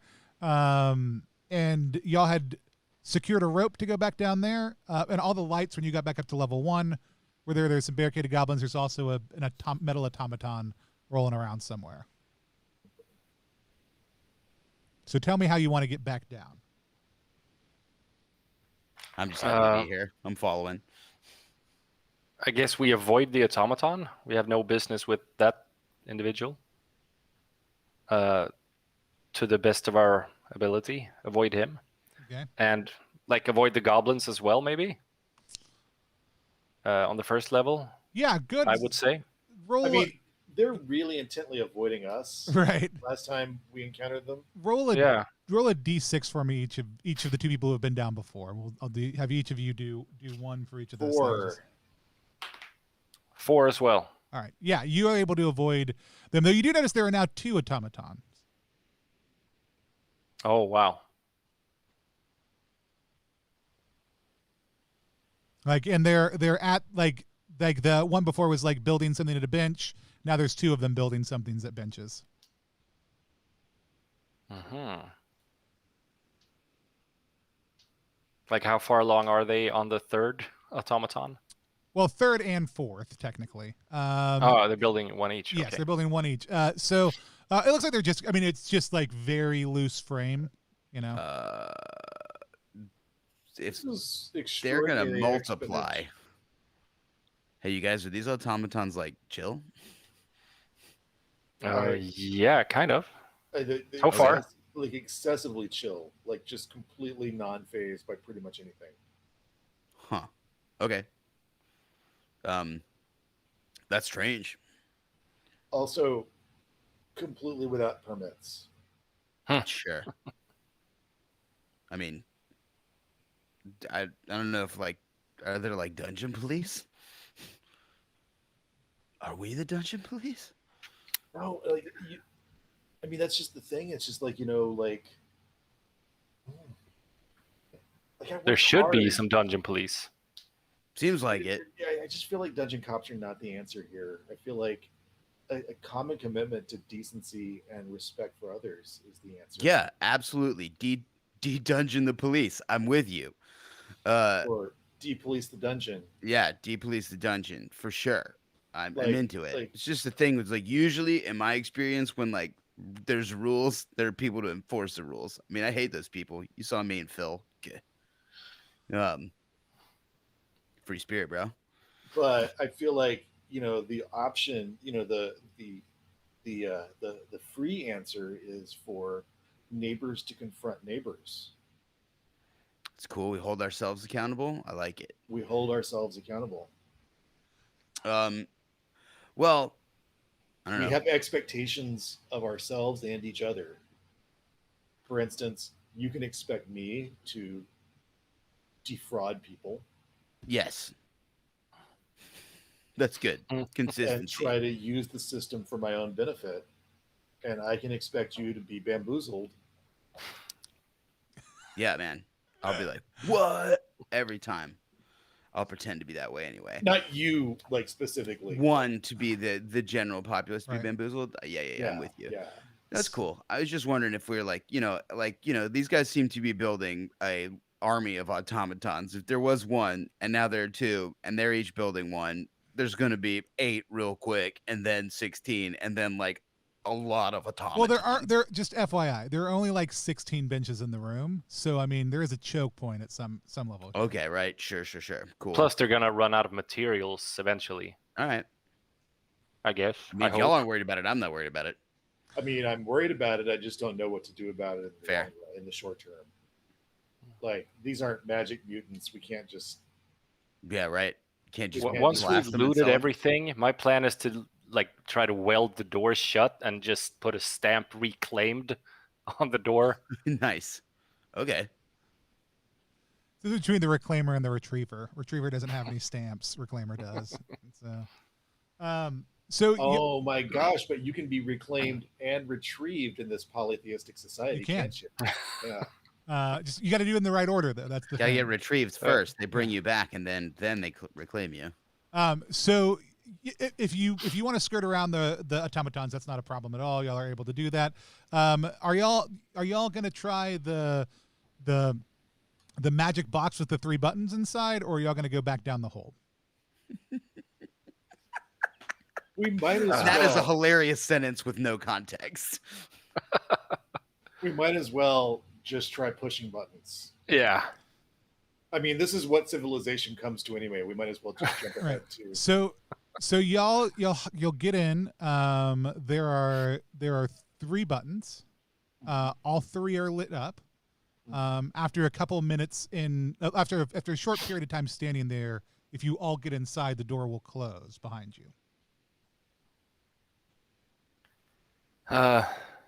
What's the door? Where's the door go to? The door goes into a small room with 3 buttons in it. Oh, okay. If you all get into that small room, after a short period of time, the doors will close. Okay. Can I use my powers of logic and deduction to try and understand what's going on with these 3 Sure, buttons? the doors behind you closed. Oh no. And they're sliding doors, right? Yeah. We established they were sliding Yep. doors. And then there's 3 buttons on a panel inside the thing. And they're all lit. They're all lit in the sense of they're all active. Like they're not super bright except for the top one. We could try fucking elevator. pushing like the 3rd button, the lowest. The lowest of the buttons. The Yeah. lowest of the buttons. You can press the lowest of the buttons if you want to. Is that what you want to do? Yeah. Everybody ahead. roll a d20 for me. No, I'm just kidding. You press the lowest, press the bottom button. All of a sudden you hear like humming and get a sense of like movement. Dick. And shortly after that, the doors slide back open. There wasn't any music, was there? No. I assume they open on a different sort of environ. Yeah. Outside So looks different. We're it's not in the same place. Anybody who's been down in the dungeon before does not recognize this space. It does look a little bit like the space right above you on the 2nd floor. For those of you who already been here, except for there's no rubble in front of you. It's just an open hallway. You can see kind of that it looks like it goes straight, which we'll call east, to the left, which we'll call north, and there is an opening to the south also too. So you can go as you step out in any number of directions after this kind of small little alcove area that you find outside of this new space you're in. What about lighting on this in this place we're in? It's Like those runes from the other levels? Same kind of runes. like around the thing that are providing now decent light. Like there's none of the flickering that you noticed before. Everything here seems to be well lit. All right. Well, was anybody else while the thing was moving overwhelmed with an urge to hum the girl from Ipanema? Yeah. I thought Strange. I It's Strange. just a really weird like compulsion. yeah, felt like it would have made the whole process a lot more comforting. In Fantasy World, it's Weird called magic. Ipanema. But Oh, The wench the girl from with an the Ipanema. wench apostrophe from somewhere. Ipanema. And so, with that said, as y'all are kind of thinking about what you want to do next, we're going to take just a 5-minute break so I can go move some meat, as they say when I have to go, make pulled pork for the night. And so, because that's what I'm doing. Cool. So we'll be right back to keep on playing Down We Go in just 1 second. We're going to take a short 5-minute break so I can go keep dinner prep moving, and we will be right back after that.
We are back here playing Down We Go here on +1 EXP. We have just hit level 3 of the dungeon that y'all are going through. Some of us for the first, or everybody for the first time, but some of us has been down in the dungeon before. Some of us are here on different business, but you've got a couple different ways in front of you can go. I think I was like, you guys can talk about it while we're on break, but we just talked about nano breweries and beer instead. About beer. Because look at us. So let it, you basically have 3 ways you can head as you go out: this left, right, or straight. All of them seem well lit. If you step out into that space, you can tell that to the left it goes down a long way, and there's a lot more light coming from that direction. If you go to the right, it kind of hooks out of sight, and then straight, it looks like there's some sort of something kind of swaying and what looks almost like a breeze in front of you in a room that kind of opens up. You can't quite tell. So I never go straight, so it's either left or right, really. Yeah. Are there any indications that either of the possible ways we could choose is used? Are there footprints? Are there dust anywhere? Is there dust anywhere? Is Robert Frost just pointing down one of them? This whole area is kind of it's actually pretty clean. Like you get kind of simultaneously the feeling of empty space. That typically you would say, like in a dungeon, you're like, yeah, this space is going to be dusty, but it's actually fairly clean in here. But doesn't seem. It definitely feels more like someone has kept things clean without there being any signs of anyone living here. All right. More sealed. It feels more sealed than anywhere you've been in the dungeon so far. All right, left or right? Borba, I'll just let you pick. I bet there's stuff to reclaim either way. To the left. To the left. To the left. So y'all head to the left, which is north. If anyone wants to map it, if you don't, that's okay. I'll keep track of where you're at.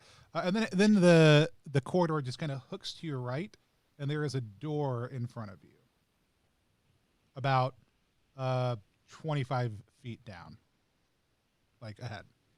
Okay, we'll just do our usual procedure where we let the Muscle Wizard just ram it.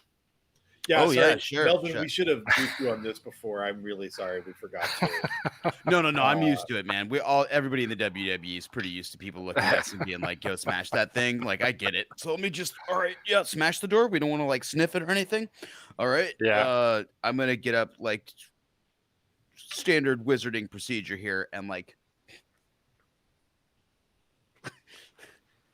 listen at the door.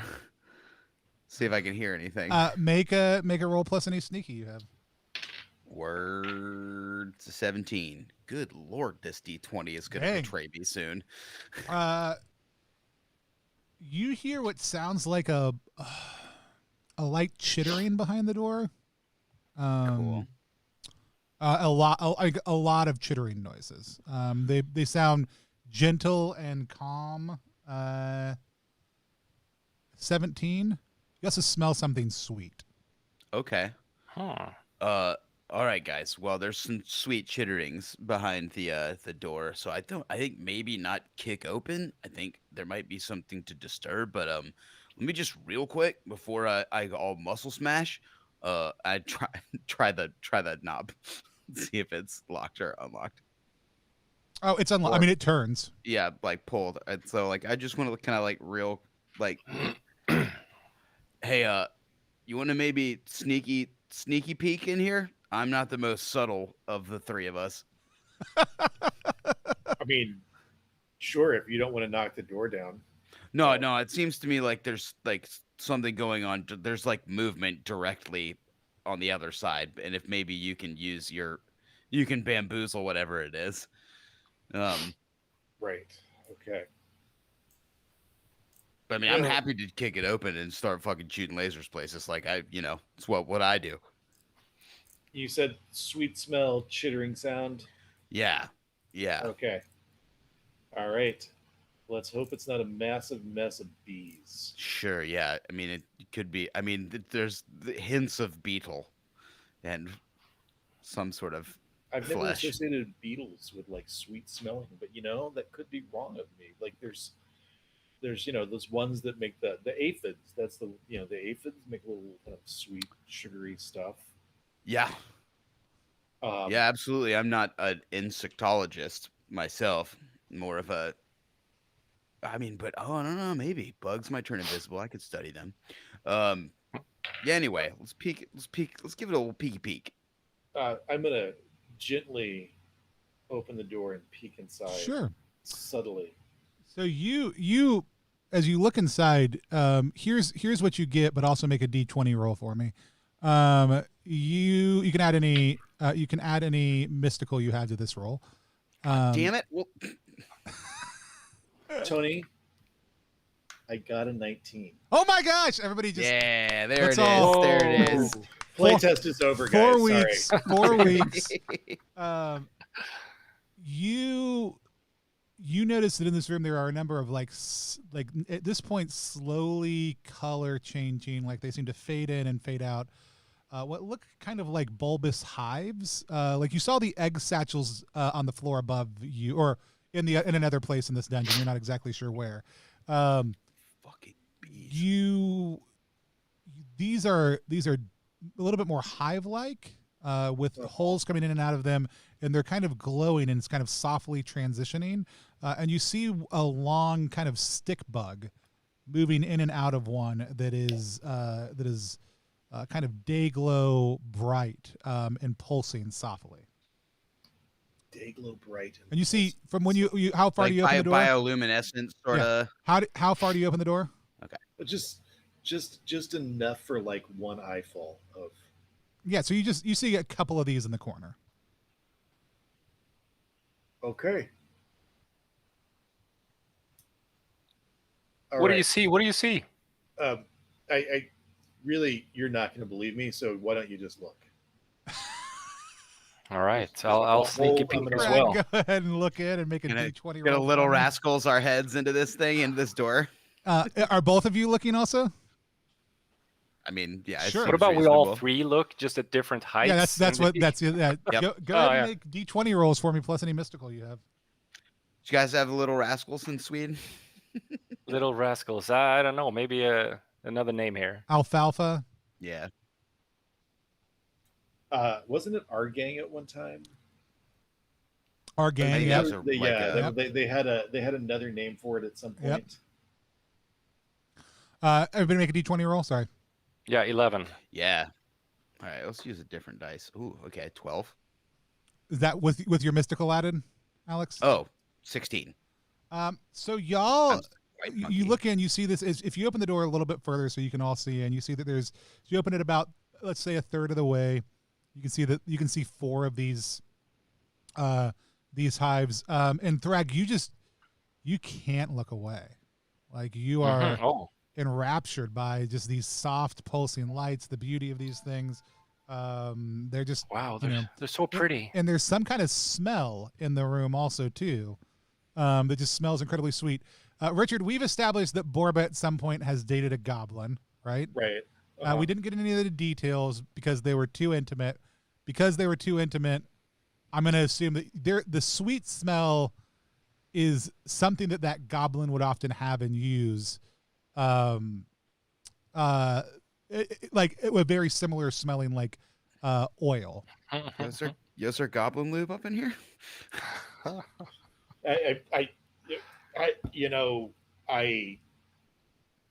It's a multi-purpose oil. There's you use it for massage and bathing and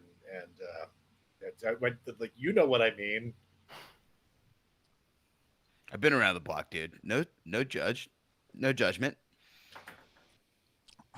Goblins get freaky. So during all this time, y'all can you notice that you have this conversation. Thrag has not moved or done anything. Maybe I even want to open the door a bit. I mean, I want to get more of this smell. Yeah, open that up. Yeah, I'll open it. I'm gonna just pull it back a little. Drag. But it smells so good, and the lights, they're so pretty. They're so pretty. Drag. Hey, buddy, are you okay? Like, control yourself. I mean, I know the sweet smell So of like. we handle mind control very specifically on this channel. I won't tell Thrag what to do. Though I do think, yeah, Marcus, if you feel like Thrag is drawn towards these things, they might start to draw you closer to them. Yes, that's what I was thinking. So I'm gonna try to actually step into the room. Whoa. Okay, Whoa, all right. Whoa. Thrag. As he opens the door all the way, there is another door right on the other side, going straight through. Now that there's more lights, also too. How big's this room, Tony? It's not probably. I'll give you a precise 20 by 40. Okay, and 20 like, being the distance across from. sure, by 40 wide, and like high. Are these hives About like 30 up in feet the up. air? They're 30. Okay, It's about 30 so feet up. this is a fairly It's a large big room. sized room, yeah. And actually, as the doors opened, you see even more of them. So go ahead and make another D20 roll for me. Okay, The other two everybody. of you. No, Thrag's fine. I mean, he's already hooked. It's fine. He doesn't. Thrag's have to not know. fine. Thrag's not fine. He's fine. I'm very fine. Come join me. Ooh, that's a 20 for me with That my mystical abilities. Is a 19 again. Awesome.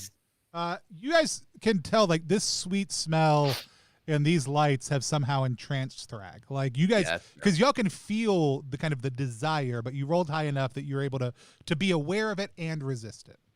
Yes. Okay. Cool. So Um. hold with me for just a second. Yeah. We throw a party and we put these things around the room. Yeah. Right. I feel like that Awesome. would get it done. As Thrag is slowly moving. Yeah. I Just super kinda duper smiling want to at you. touch one of them. Hey, drag. And then like a really like, percussive version of the dwarf from Ipanema. You can't hear any music right now, but yeah. Oh no. But just imagine We're it just with party these planning. lights, this smell. What is that smell? Like it smells like real good. And Thrag, but, like, whatever the smell is coming from the hives. Like you are inclined to go try to find that smell. Yeah, I are feel they like- high up or down on the floor? Where There's are a they? mix. So there's some up in the corners. There's some down below. There's about 8 in the room. Okay. Now that you have the door fully open. And there's definitely some at ground level and a few higher up, and there's one up in a far corner. So, And do I see any of these insects as well? yeah, there's not a ton of them scattered around, but you get a sense that the lights you're seeing out of the hives may be from the insects also too. All right, I'm gonna go down on all fours and try to mimic their movement and just move closer to one of the hives. All right. On top of party planning, I think we should grab Thrag, like hold him back a little, and then have Templeton like pinch his nose to get him to wake up. Yeah. I think Templeton is pretty enthralled as well. Thrag, go ahead and make a D20 roll for me as far as your invitation. That's a 5. Dude, I've been through 5 D20s You so don't, far. I mean, you're convinced you're pulling this off, but everybody else is convinced you are just spasming on the ground for no I reason. mean, I honestly, Poser. yeah, I think I can I see gotta what say you're that I think trying I'm to do. watching. I you think can Melvin's see like, these, like, now that Thrag is on the floor kind of thrashing around, you can, like, these lights are starting to happen more quickly. Okay, that's never and they're starting to pick up in intensity. I'd like to move towards the other door. You just want to Okay. go across? I mean, like yeah, 20 feet. Thrag, Yeah. we have found the source of the smell. Let's take you to it. Really? Yes. Will you do that for me? Yes. You guys love me. You really love me. We so do, dude. Exactly. We love you so much, buddy. So we're gonna just like cruise through this room, and like I just want to get to the. I'm trying to get to the other door. I think it's in my head just to like be at the exit. Yeah. So Although, if y'all are you stopping to pick Thrag up, or are you just crossing? I think I don't want to like get in an physical altercation with him because I don't want to get a hive kicked. I'm trying to like go like, come on, bud. Let's go this way. I mean, the Thrag, smell's over here. unless Marcus says Thrag resists, Thrag doesn't resist. So like, I mean, No, I will take my sweet time doing it. I'm standing on all fours. I'm looking at the hive, sniffing the air. Okay, so go ahead and then I'm looking at my friends. Go ahead and Alex and actually Alex, you're fine because you rolled a 20 last time, right? 16 plus 4, yeah. Yeah. So a dirty 20. No, go ahead and make a roll for me on this. Plus mystical either. And Borba, go ahead and make one also. Oh, that is an 18. What'd you roll, Alex? An 11? So you go, you get him, you get your hand around him, you look up, there's a hive right in front of you, everything's kind of picked up, and you're like, these are like, he's right, like this is great. Borba, you're fine. And so I poke it. I'm like I'd like absolutely, if it's right in front of me and I pick it up, I think I'm gonna like look at Thrag and just be like, I don't know, man, we gotta figure out what's making this smell. You're right. Roll a go ahead and Alex roll a d6 for me.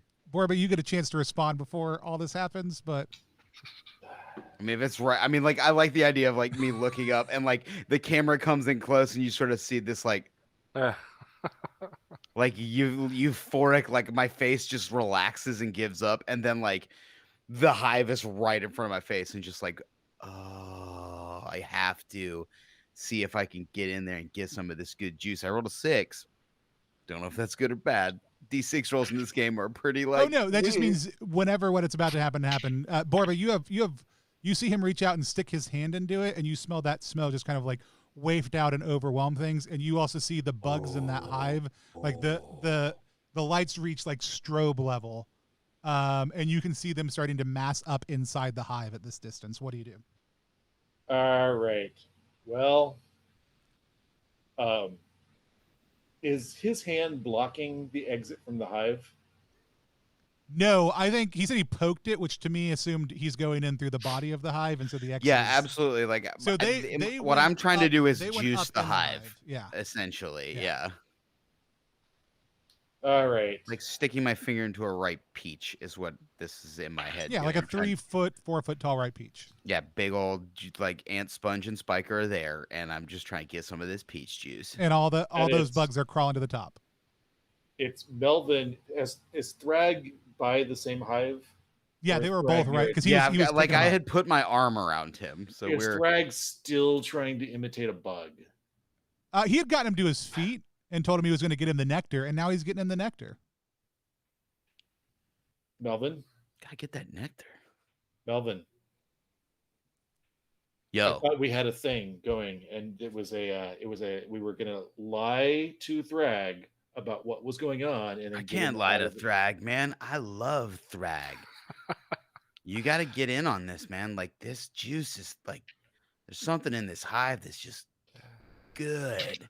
Like I'm positive that if we bust into this hive, man, like all of our problems will be solved. Yeah. And like I'm not even sure what those problems even are. You do like you feel your hand close in around something in there that is like sticky and like but you get a little resistance and you feel like you've got a big old handful of this nectar.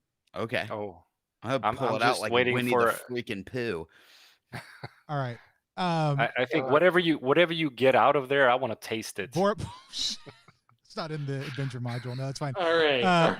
Borba, this is your last chance to act before bad things are going to happen from that 6 earlier. I am grabbing Melvin and like trying to pull him towards the other door, like ready to put him in a fireman's carry if I need to. I don't resist at all, but also my hand is still holding. It's right. I mean, like y'all had by this point made it most of the way across the room. Like this was a far hive, so I mean he's over by the door. You just have to open it up and get him out. However, so like you're able to get everybody positioned and by the door as these glow stick like bugs erupt out of the top, and Melvin, they cover you. Like hey guys, they are swarming all over you. Hi friends. Is this a butterfly swarm or a bee swarm? It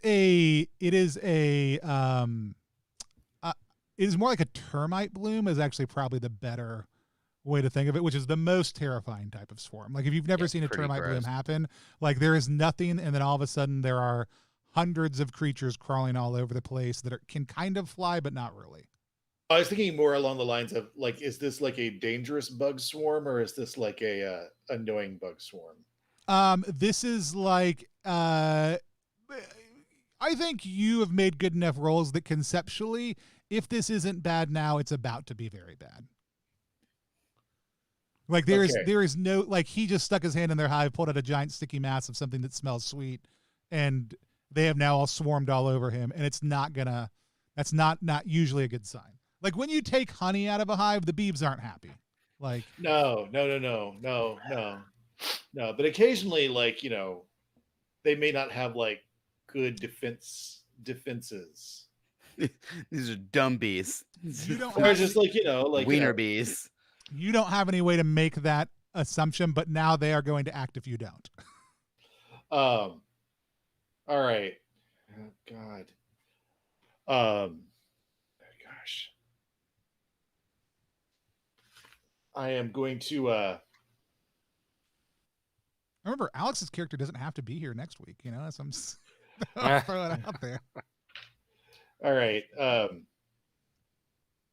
I'm just gonna try to grab Thrag and pull Thrag through the door. Whoa. What are you doing, man? Go ahead and make a, let's say, blood. Are you just trying to? Are you shoving him, or are you leveraging his body? Like, are you being wrestly about this or muscly about this? I am trying to be wrestly about this. Like, Okay, go ahead and make it. I grab and drag. So go ahead and make a D20 roll for me. And I don't resist at all. Cool. That's an 8. Oh, if he doesn't, I'm sorry. If he doesn't resist, it just happens. That's fine. He was clear he wasn't resisting. It just takes place. That's great. So Alex, you're covered in all these new friends. Sure. And then all of a sudden you feel one of them bite down on you. Okay. But you know what? Ow! What's a bite but a love bite? Oh, hey friends, that's a little aggressive. I don't know. Is that gonna maybe snap me out of things a little bit? Also, in my hand, I've just got like a handful of goo. Yeah, they are all kind of swarming up towards it, and so Okay, swarming up towards the goo. the goo. Yeah. So I think that like a bite is actually gonna just shot. I'm gonna be like, oh, and like not throw the goo, but like try and like shake them off of me. I'll give you a shake. Start looking I'll give you a around shake. for my Roll a friends. D6 for me. Okay. This is gonna be more of a luck thing than a skill thing. Okay. That's 2. Like one of them flies off. Okay. All right. Well, then I think maybe now we're in sort of like I look at my hand, I look around, and no one else is in the room with me, and I think I'm gonna like a roll, like towards the door. Okay. Like a stop, drop, and roll. Love it. Hit it. What is that? Roll plus. You can do sneaky or bloodthirsty. You can add either one since you don't have either. Doesn't matter either way. Yep. Nat 20. Whoa. Good, because that's about how the only way you survive this. So you roll to the door, and as you like hit the ground and you're like rolling, you just like roll over, like crunch, all these things, except for that last one. Like you're also bright glowing now, as if somebody has smeared 1,000 lightning bugs all over your body. Sweet. I look as much like the ultimate warrior as possible now. Absolutely. And you roll away and out the door. Absolutely. But the door is wide open still. Borba, I think you're still in the room still technically. Like I was dragging. Oh, you were dragging Thrag. I thought you were shoving. Excellent. So you get everybody over and out the door. You still see them, like you see the couple of bugs from that hive left still coming towards you, and the pulsing in that room is getting brighter and brighter and brighter. I am going to like do backflips and slam the door with my feet. Are you using acrobatics to try to avoid looking at that? That's fine. I'll give that to you. Absolutely, get the door closed, no problem. You're safe on this side. You also have some. It's written as goblin aphrodisiac in this. Maybe you got some glow stick juice. Yeah, goblin white jelly. Yeah. Nice. And so That's A handful of it, Alex. I tuck it away somewhere nobody can see where. Somewhere with wherever I've got my eyeballs and my makeup. Oh, it's nectar. Nectar is what it's called. There is a term for it. Whoever wrote this did a good job. Of goblin nectar. Sweet. Cool. I guess I'm sort of like licking a bit of it off of my fingers and going like, that was close, huh? Oh You guys my see my god. super good roll? That's an excellent roll. It was. Trust me, I know a good roll when I see one, and that was an excellent tumble. What the hell were you guys thinking? I wasn't thinking anything, man. Like I felt that, like I knew that it was trying to like get me, and then all of a sudden I couldn't resist anymore. It got this stuff, dude. Oh, Yeah. it's too good. I mean, like like a even now, like I know I shouldn't, but I just can't stop. Yeah, it's like a part of me wants to go back in, but then another part of me just never wants to go back in. Yeah, All no, right. I'm not sure what happened in there. Templeton, just keep popping him on the cheek until he stops wanting that. yeah, take a minute and sort of like gather. I really senses. hope we find another way around that room so we don't have to pass that room again. Oh right. Yeah. What are we looking at now? Where are we now, Tony? We just did run through a door. My son was having an emergency. You are, for whatever reason, this drops my map whenever I go to a different app. That was not intended to be a rhyme, but I do that all the time. It is sublime. Here we go. You are in kind of just a hallway. There's the door behind you, and there's another. You can kind of keep on going straight. You guys are headed currently east as the map goes, and there looks like there's an opening in a room up ahead of you. Nice. Yes. Okay. Well, let's just keep going then. Yeah. I'm not going back that way for sure. So as you move closer, this room is empty. It seems like at first. To your left, it looks like on the far side of the wall, there's a small door with that kind of slides open, like some of the doors you've seen so far that lead to the small rooms. There's also a bunch of piles of like dust in this room, but they're all kind of neatly moved into the corners. And it looks like there is a withered kind of almost it looks almost like it's been jerked. Like unlike some of the other bodies you've seen have been fried, some have been fricasseed, some have been just ancient remains that have decayed. This one almost looks like it's been unnaturally preserved. Wow. Okay. And is this a human body, a goblin body? The size is definitely more human, so it could be human, it could be elf, it could be a number of other things. There is it's got old kind of like mottled leather armor on its body. There is kind of a really ornate sword and a scabbard, and then there's this really weird kind of glass fixture in the breastplate of the armor. Huh. That's a very interesting looking sword. Well, is it an expensive looking sword? It is. Do you have appraise? I do. Are you using appraise? Let's go ahead and use appraise right now. This is an incredibly valuable sword. As a matter of fact, since you used the usage of appraise, and with all the rumors that you have heard, there's not a lot known about Gnork, the leader of Gnork's goons, except for this sword sounds incredibly like his sword. And as you look closer at this kind of glass fixture in the middle of the leather armor, it looks like there is a floating pickled heart sitting in the middle of that armor. Cool. How long ago did Gnork go missing? Oh, I think we established it's been ages. It's been, I mean, no one knows exactly when this is from, but it's been, if not 100 years, near 100 years. Gotcha. All right. Well, I'll walk up to the body and like say the prayer of the reclaimer or whatever, and like is the body lying on its back? No, yeah, I guess it's lying on its back. As you Yeah. start to say your prayer, and you can decide, like, are you using an ability or are you just saying a prayer?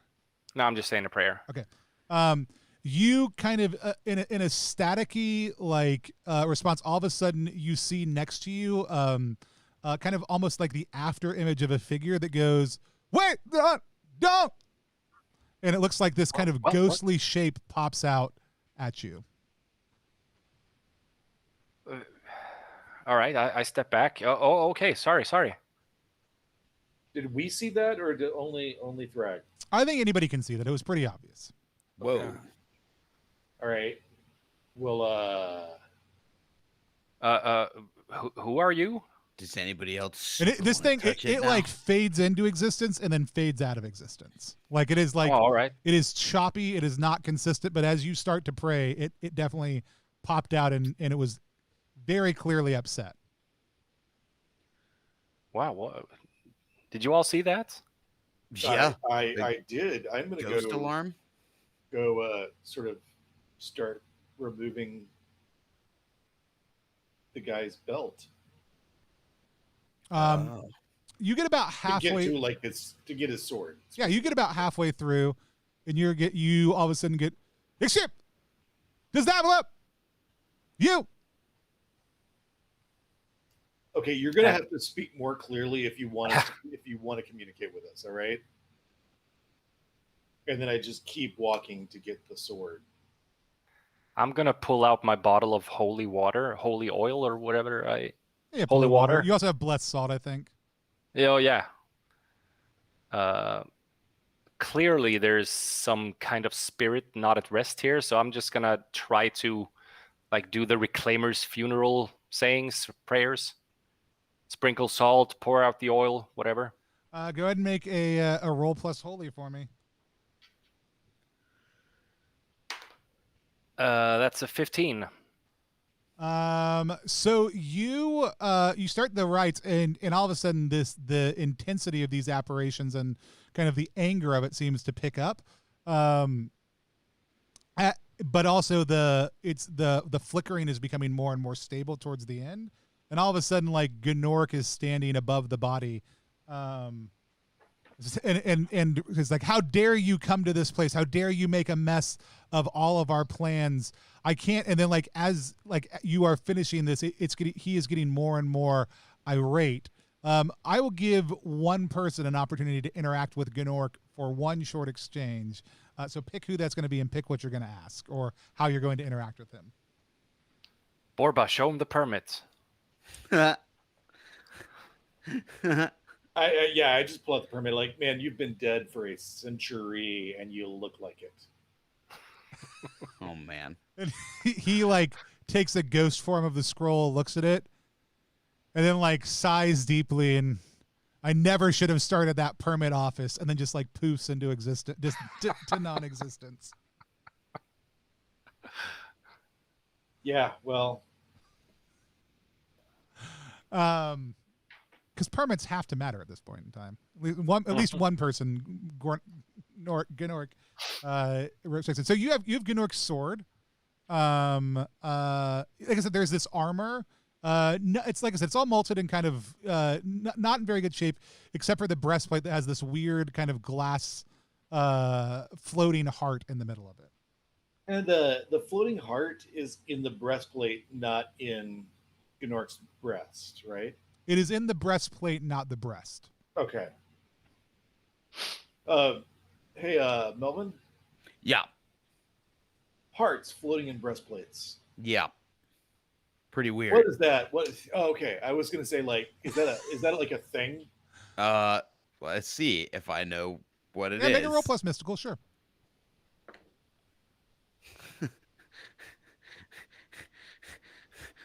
One. Oh. You've never heard of anything like this? Yeah, dude. I mean, it's pretty weird and funky, but like, who pickles their own heart? I mean, assuming it's Gnork, whoever Gnork is, his or that ghost, or I mean, I have Why no would you idea. pickle your own heart and put it in your breastplate? Like your breastplate's way easier to hit than To your get a hold of, chest. yeah, right. Like it's like you've literally like removed a layer of flesh armor. So Right.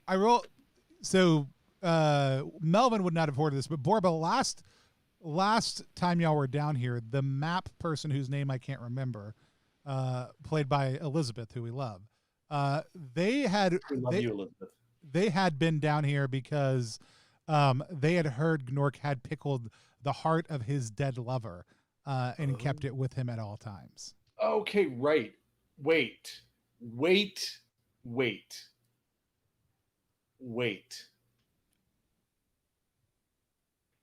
Dead lover heart story. This is the pickled heart of the dead lover. Yeah. Of course. Frankly, weirder. I know, right? Like I mean, kind like, of romantic, I guess.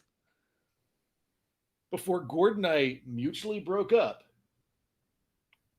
like it was like I was really, but pickled hearts.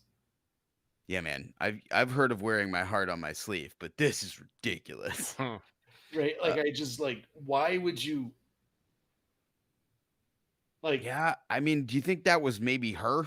The little ghost person who popped up and was yelling, maybe is she trapped in there? Should we set her free? Should I blast the heart? The ghost was definitely Gnork. Okay. In appearance, like you could see, you could tell from the sword that it was Gnork. Okay, and it wasn't a different one when they Yep. sort of tried to. No. Okay, cool. all right. Though Would a champion try to free a lover's heart? I mean, if he had his lover's locket, I wouldn't try to free that. So I'm not trying to try to free the heart either. It just seems like a weird, there's 1,000 things your lover could have that would not be weird to carry around with you. Yeah, for sure. After they passed away. But the heart makes it sound like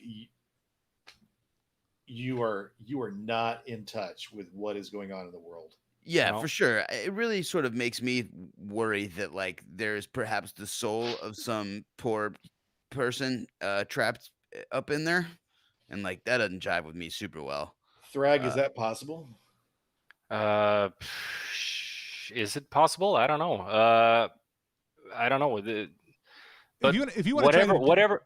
I absolutely beefed my roll. So you get the sense that whatever spirits were lingering, that funeral rite put to rest. So I mean, you know. But we should definitely bring this armor and maybe bring it to the academy or something. Sweet. Or just a private collector. Yeah, maybe. I cannot wait to see the look on Phil's stupid face. Especially when Jimmy shows up with pickled heart. Is someone going to carry the armor or wear the armor? Thrag, I think it would look good on you.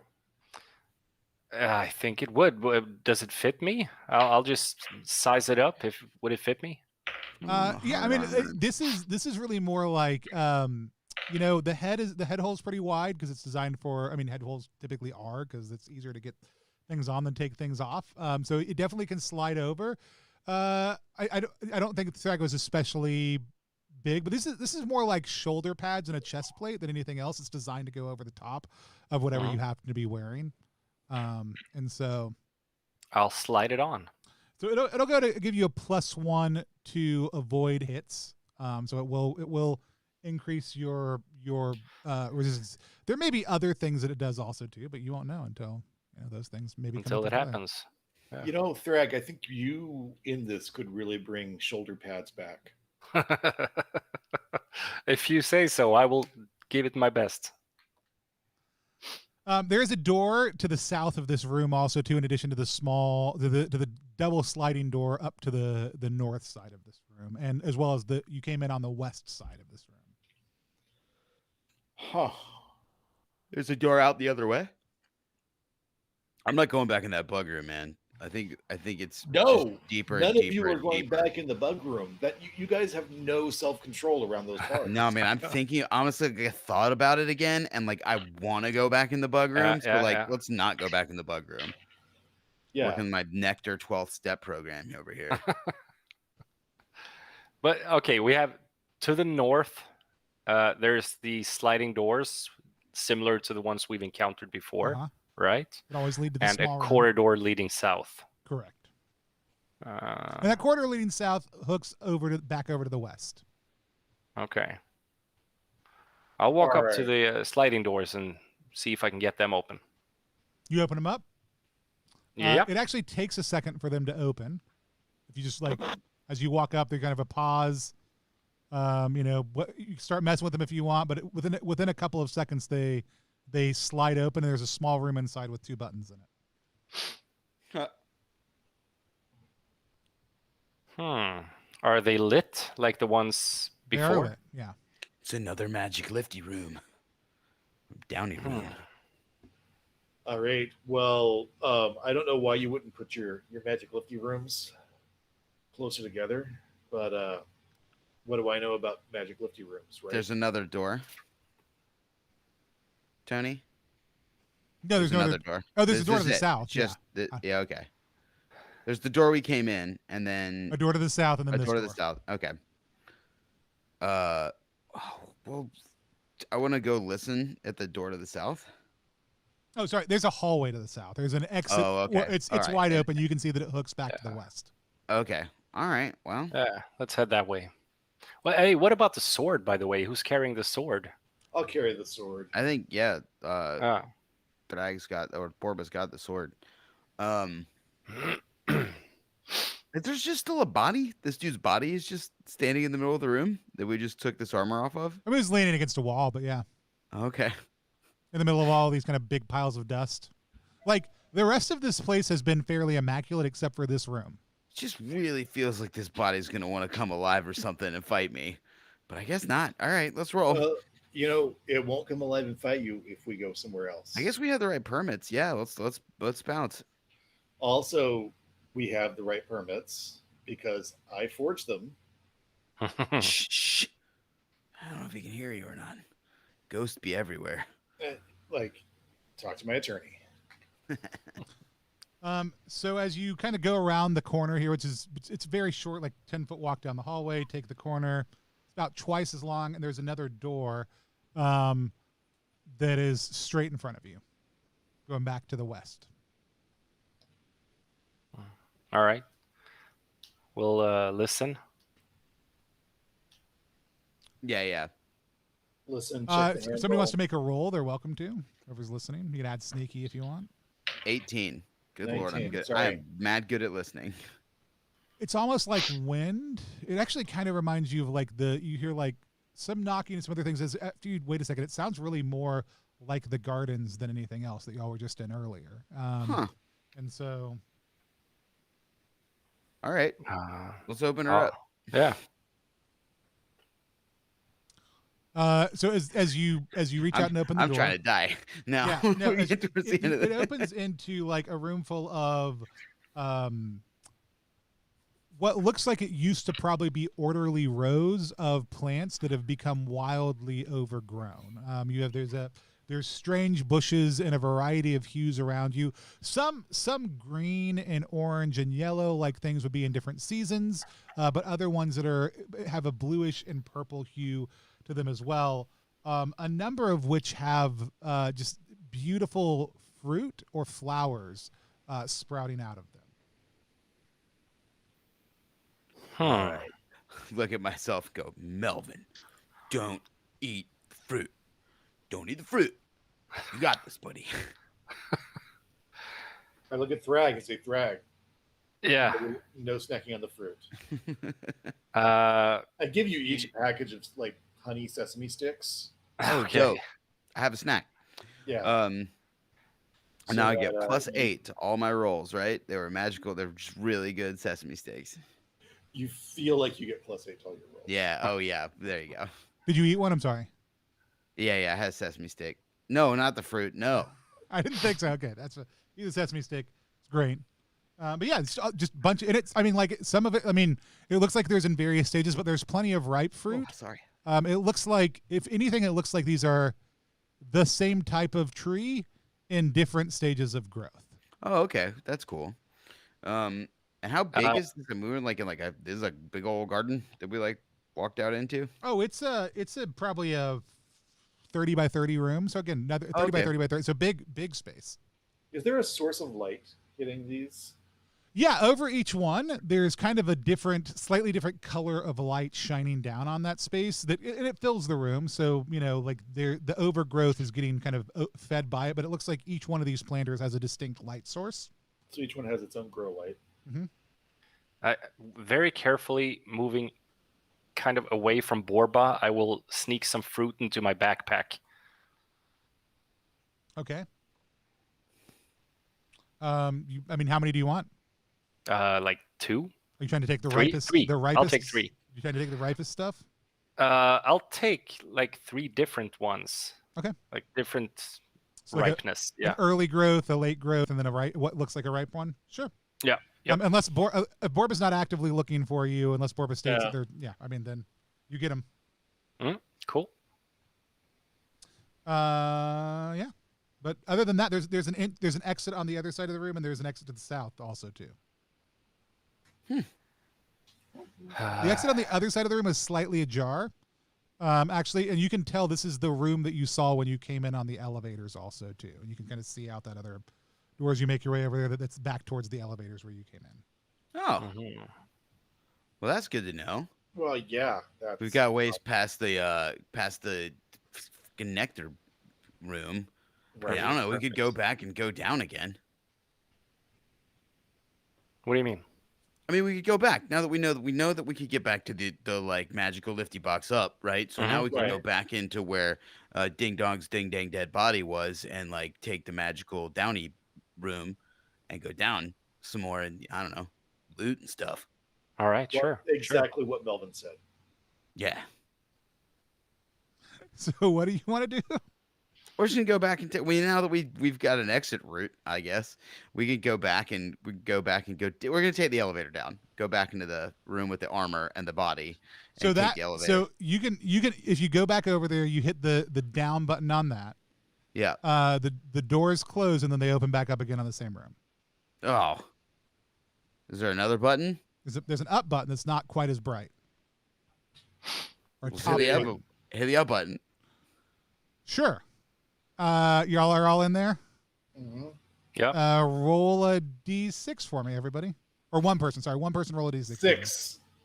Excellent. Good. The doors open to a hallway that 2 of you have seen before that looks like there are about 12 tumor goblins standing in. And there's a door wide open, and you can feel the pulsing that seems like it's in rhythm with the sound of your heart right in front of you. As the doors kind of slide open, one closest to you turns around to look at you. Press Down. the button. Press the down button. Close door, close door, close door. Who's pressing the button? So go ahead and make a dodge roll for me. That is a 19. So a stone kind of notched knife just like whips into the elevator as the doors kind of slide shut. Then you hear banging that kind of seems to go up into the distance, and then the doors open back up when you're down below. You know, I don't know why they gave me an extra knife. I carry several knives.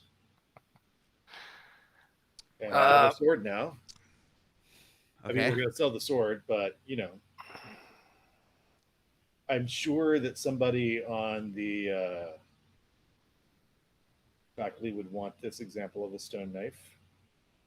Sure, man. Who knows? Most definitely, yeah. So maybe we should go back to the garden room with the weird fruit and go south. Sure. What do you think about that? Let's try that. Sure. I don't want to go back. That goblin hallway sucks. Were you guys there before? That's terrible. Yep. Ugh. Yeah. So as you go south, there's a door. If y'all do the usual procedure, it sounds like Yes. there's a low like slowly shifting tone on the other side, and it's not like any like it is outside of music. You've never really heard anything like this, and even then, it's kind of bizarre. It's like, boom, and then like after about 30 seconds, it'll shift slightly to like, and then but that's like you don't get anything else. This But it'll reminds keep me of on- that it'll time keep that on Laurie shifting. Anderson was in Infinitopolis. Do what? This reminds me of that time that Laurie Anderson was in Infinitopolis. Exactly. And it was just this and puppets. Yeah.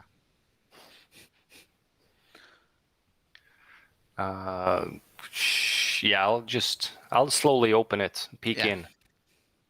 It is incredibly dark inside. Other than that, but you hear that low tone coming out.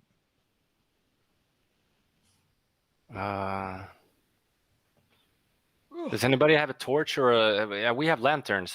I am glowing. It's really dark in here. There is a glowing individual with you. Yes. I am Oh, yeah. covered in bioluminescent bug goo. Feel free to step in and light the place up. As he walks in, it doesn't have much of an effect on the surrounding. He is very easy to see in this big empty Sure. space that you can't tell. However, if you light a lamp, you kind of get the sense that this is probably bigger than the 30 by 30 your lamp easily covers room. It's a little bit hard to tell unless you're going to go into it. There's a set of stairs that lead downward, but then they level out about 10 feet down. And within that 30, you can see another set of stairs going up to the west. Mm-hmm. Okay. Shall we? Nobody has. We've got like a lamp, and that's it. Mm-hmm. Yeah. Like a light switch on the wall. How about we like stick close to the edge and just walk around the walls until we hit the stairs? Yeah, sure. That works for me. Yeah, that's really fantastic. Yeah. I mean, the ends of the stairs are less than 5 feet apart, so it's pretty easy to go down one and come up the other one. Cool. Tone changes once while y'all are in there, but there's another door on the other side that opens inward to this room, and you find yourself back in a hallway. It's very short. You're not quite sure about the angle, but it looks like there's an intersection up ahead or a much larger room, one of the two. Tone room. It's about 10 feet until it opens up. All right. Do we see anything in that? You can see a In the door off in the distance, probably about 70 feet away on the other side of this opening, but Feels like we're just having a nice saunter through a dungeon at this point. We just sort of walk. Oh, that's a nice room. We get some fruit. Okay. Oh, goblins. Nope. No, thank you for that. All right. and there was a tone time you room. almost got swarmed and eaten by insects alive. That's Oh, very yeah. true. That's really that. Like that's if this just wasn't a stream game, that probably would have been a total party wipe, or at least a Borba pulls back out of this dungeon and goes and finds some new friends. One of the two. Yeah, I don't know. I mean, not 20, baby. The dice wanted me to. My Yeah. magic yellow dice, my phosphorescent dice. I'll walk up to the opening, to where the corridor is opening up. Okay. It's not there's a small room here. You can. Seems like this may have been to the south when you had come in, and that kind of makes sense to your recollection. What you couldn't see before until you stepped into this room was that there are a statue in each corner. This kind of giant, menacing-looking beasts. They're all facing the middle of the room, and there's kind of a recessed. The opposite of a dais, whatever that is, whatever goes down into the ground instead of up into the ground. Not a dais, not a dais. Not a dais, not a dais. And in the middle of that, there is a golden statue of a retriever. Oh, That's wow. been placed there. Oh my God. That's a good boy. Huh? Yeah. These statues have it looks like Nice. Oh my God. Their eyes have like jewels inlaid into them also too. Go ahead and make a D20 roll for me. All of us? Everybody? Anybody who's gonna come into the room. That is Yeah, a I'm coming into the two. room. Oh, 8. 5. Nothing. Yep. You don't notice anything. I look right at the statue and whisper, "Who is a good baby?" And it's almost like you can hear the soft whispering of I don't remember what the response was. You are a good baby. We are a good baby. One of the two. I I am am the the- goodest baby. I am the bestest baby. We are the best baby.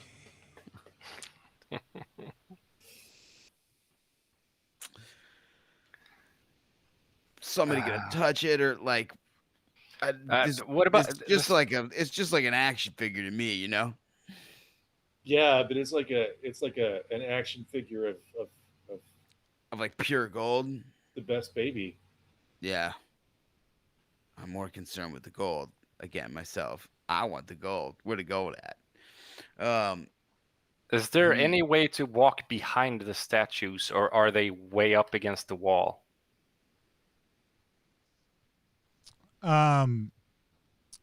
They are up against. It looks like they're almost in thrones, like they're sitting, watching, looking at the retriever in the middle.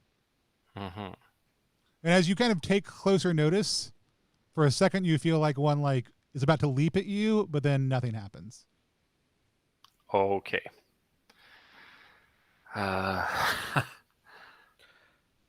Do we need this statue? Is this like important for you guys? I mean, I feel like you don't just like stumble on like a little shrine to the retriever every day, and I think maybe like just taking some time to reflect on ourselves and our direction of our lives. Yeah, for sure. Appropriate. But also, I guess I'll just grab it. Um, How big is the statue? The statue, it's about let's see, what's a reasonable size for the gold to not be so heavy you can't just easily pick it up? It's 6 inches by 5 inches. the exact same size as Indiana Jones. Sure, the one. sure, yeah. It's of a reasonable size to be able to pick up and stick in a thing without us worrying about encumbrance or weight or dumb stuff. I pull out a bag of sand that I've got. Do you have bag of sand written on your character sheet? No, as I said before, absolutely nothing. Then you absolutely cannot do that. I look around. I reach into a shadow I and have see a if I piece can of pull out a bag virtual- of sand. You have a I piece have of a- what? I have a piece of virtual equipment, which, since I'm a thief, could be a bag of sand. I'm absolutely 100% down with you having a bag of sand as a basic piece of dungeoning equipment.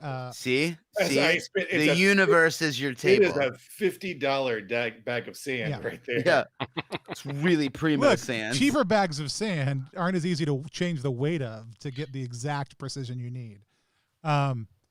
So, Borba, are you swapping this out, or is Melvin swapping this out? I see Melvin going for it, and I'm like, no. Oh yeah, word. No. Traps or whatever. Do I try to cast spells? That's fair, man. And I go look for obvious traps, and then I do the whole sand switcheroo thing Yeah. that any good thief and or archaeologist should know how to do. You go ahead and make a roll plus sneaky for me. I remember that in Archaeology 101. They taught us that the 16. So you title. quickly shift and get it moved around for the statue. Absolutely. As you do that, it seems like all of the statues lunge towards the middle of the room at the same time, but none of them actually move. Oh. All right. Like there's a sense of like them jumping out real quick and then stillness. Yeah, I think you did it, Borba. Good job. I'm like scratching the statue behind the ears. I mean, Borba, as you're really close to the statue, these gems in their eyes are absolutely gorgeous and probably worth a pretty penny. Look, we all know that the real retriever treasure is in the heart. It's the treasure we just took from the middle of this room. The real treasure is the ones you steal from a temple. There is a corridor leading towards your south towards a pair of very ornate double doors, as well as a room to the west that has another door. But I mean, I have to reclaim these gems. I will try to, if I can What? reach them. They're reclaimed by the retriever. What does that even mean? Oh, I thought you meant the gems in the retriever's eyes. No, the 4 statues' eyes. I'll just Gotcha. Sure. one of those closest to where we entered this room. I will just try to very gently, with my hand, try to pick it out. Make a roll plus sneaky for a gentle action.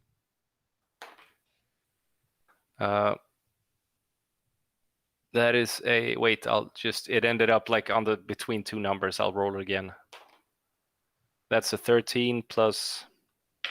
Yeah, 13. I don't have any sneaky. You're able to. You get the. It sticks a little bit, but with a little bit of time, you're able to like work it out, and you get one of those gems out. And I just look at the statues. Do any of them move? Not initially, and then as you look back towards the one in front of you, it looks like it jumps at you for a second, and then nothing happens. All right, I'll keep this one gem.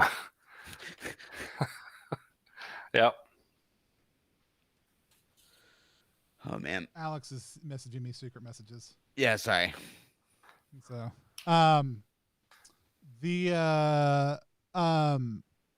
so you're able to get that. You're able to get that one out. Hmm.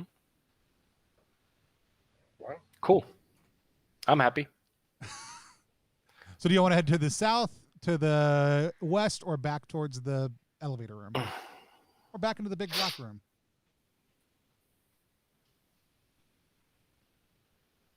Sorry. I'm dealing with real life for just a moment. Yeah, go ahead. The worst. Boo. I want to steal Real statues. life. So south, north, and west. Mm-hmm. All right. What are you all thinking? South, west, north. North is going back to the elevator thingy-jigs. Yeah. And there's a door far to the west. Yes. All right. I like the big double door. I mean, It's not like Cool. any door you've seen thus far. yeah. It's not like a sliding elevator door. It's not a. Is it No, sliding? it's actually it's about 5 feet taller than any of the doors you've seen so far. Tall enough for 2 people to like. I mean, it's the height of 2 people, the width of about 4. It's a much bigger door. The door to the west is actually ornate in a very similar way and is much taller, but it is not as wide as the other doors you have been into. Nice. Okay. Okay. Fancy doors, south. Okay, Let's do it. South to Fancy Door Land. time to go to Fancy Door Land. I also want to check and see, like, we listen, we like check the handles to see if they're locked. I know, like all the easy whatever doors, we've been like, be very careful. And that's the big Yeah, you're giant like, "Let's just ornate go in." doors. We're like, boom! What's up? The Who's in the other half of this temple we just robbed? you don't hear anything inside except for a very low humming, it sounds like. Ooh. I kind of want to do okay. I wanted to do a thing in the tone room where I like tried to sing with it. This is like a big humming, like a atmospheric, like. It is atmospheric, but it's Drone not sort of big. Okay. Interesting. It's more like a low-level background atmospheric hum. Oh, Okay. Huh. We can't see anything again. Nope. Just me glowing in the dark like a freaking glow stick. Yep. I mean, it's not dark here anymore. It was just dark in that one room. Oh, okay. Oh, have we opened the doors? No one has said that they did yet. Oh, Yeah. Okay. Let's let's let's open go them. it. Go for it. Let's open the Yeah. doors. What's Say the worst hello. that could happen? bunch of bugs try to eat me. So as you Yeah, open well- the door, you hear a large shrieking sound, Sure. and torches light up on the wall that have like a blue flame coming out of them. This is by far dramatic. the biggest room you've seen so far. It's about 60 by 80 feet, with alcoves coming off to the side, and some sort of long, kind of stone altar maybe at the far side of the room. Okay. All right. Big dramatic blue lights. Cool. Like Mhm. it. Does my entrance music start playing or what's up? Only if you cue it in your head. Yeah, I do. Okay, it does, absolutely.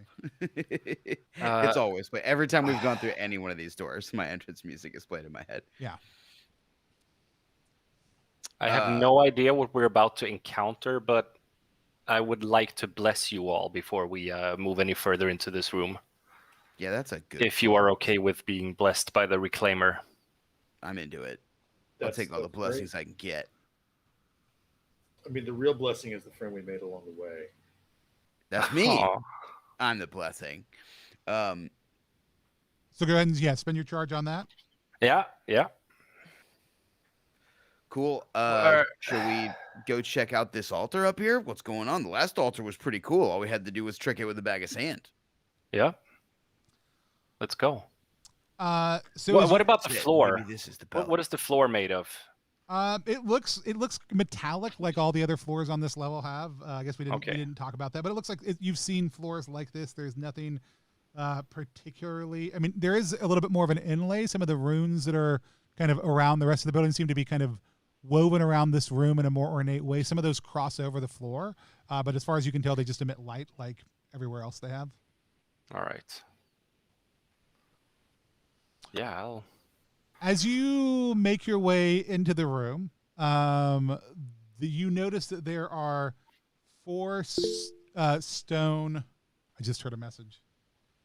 Oh, sorry. I didn't mean to That's distract fine. you. Yeah, we're finishing up Yeah. quickly. You see 4 large figures start to stir. They look similar to the ones out in the hallway, except for these ones are actually starting to move. They are large creatures, unlike kind of the ones you've ever seen before. They're tall, lean.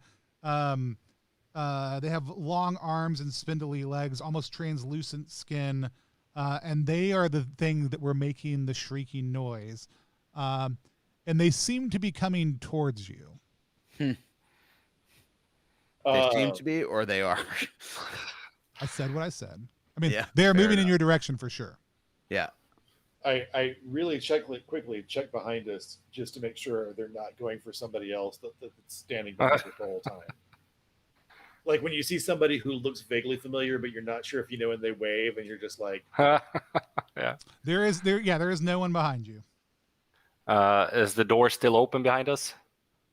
The door is still open behind you, and they seem to be moving. The movement is not aggressive, since y'all are taking a little bit of time to take this in. It is actually kind of paced and regal.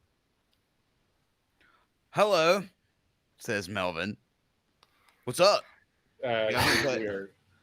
You guys like Shrine Guardians or what's up? Make Hi, my name's Melvin. Make a D20 roll for me. Okay. You can go ahead and add your stat, whatever your primary stat is, whatever Yeah. your highest stat is. Go ahead. And add. Mystical this seems like I'm trying to mystically. No, I engage. meant everybody. Everybody can make a D20 Okay. roll Gotcha. plus highest stat. Ooh, 16. It's a 9. 11. So if you made a 10 or higher, everybody hears this. If you made less than a 10, take a hit point of damage. And blood will start coming down your nose as you hear, "You do not belong here, but it is no longer any of our concern," inside of your heads. Oh, that's unpleasant. Ow. That's really rude. And you are now. I see.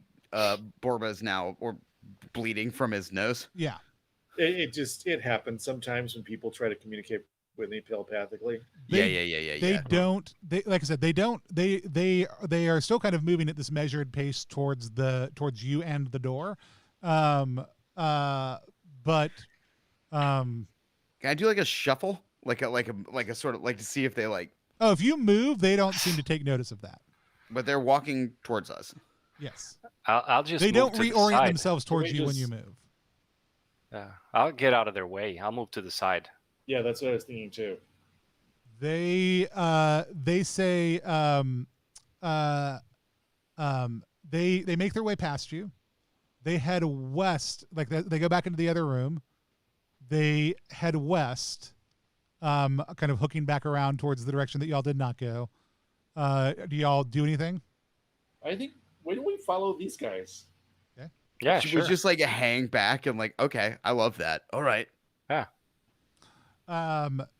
You make it to they open up that other door, and you can tell these are much taller creatures. These doors were meant for them to navigate through, and they on the other side there's kind of this flickering light that's coming on. It's similar to the way that the ghost was flickering in and out, and they're walking towards it. It looks like there is a half of a humanoid body laying on the ground near these two pillars that are covered in runes. 3 of these creatures disappear through it, and then one looks back towards you. Ever make a roll plus stat? 11. Nat 20. 15. Nat 20. Nice. So you hear that, feel that same kind of mental pressure, and you hear them look as they look back at you without moving. There's no mouth or anything else. You hear that same. I would recommend you let the sleeper rest, and then they step through this flickering imagery or this flickering light. On the other side, you can vaguely make out a landscape unlike any that you've ever seen before, but all 4 of these creatures have now walked through it and are no longer visible. God, I kind of really want to like just make a running dive to see if I can if I can get through the portal. It's still to the flickering. promised It's still land. flickering on and off. It's not gone off. I mean, yeah, who cares? Seriously, I'm gonna I'm gonna dive for this sacred land. I mean, like I just like So for the WWE. As you are We'll running explore- towards Flying it, elbow into the. you see Yeah. the body on the ground cut in half. Yeah. Is wearing a large and ornate belt. Whoa. That, if it was on a full-sized human, would be incredibly impressive. However, this is on the body of a halfling, and so it would not fit around your waist, but it would easily fit around your arm. Okay. That's even cooler. Yeah, it's definitely cool. So like I think I'm gonna like stop short and like do a like, oh, they said, oh, you guys. I mean the big giant. I mean, yo, I gotta take it. I'm sorry. This is my Go whole ahead. life. So I'm gonna reach one's down judging you. and try to take the belt off of this halfling. So yeah, as you take the belt off the halfling, so this is the body of Whedon the fighter, who is rumored to be so strong that he fought with his bare hands, and so it is. But there's this belt that it has been wearing around it that looks like the way the belt of champions has been described, but is only half I love it. sized. I love it. I've been raised to. I never knew. I mean, you know what? In all my studies, I was always told that size doesn't matter.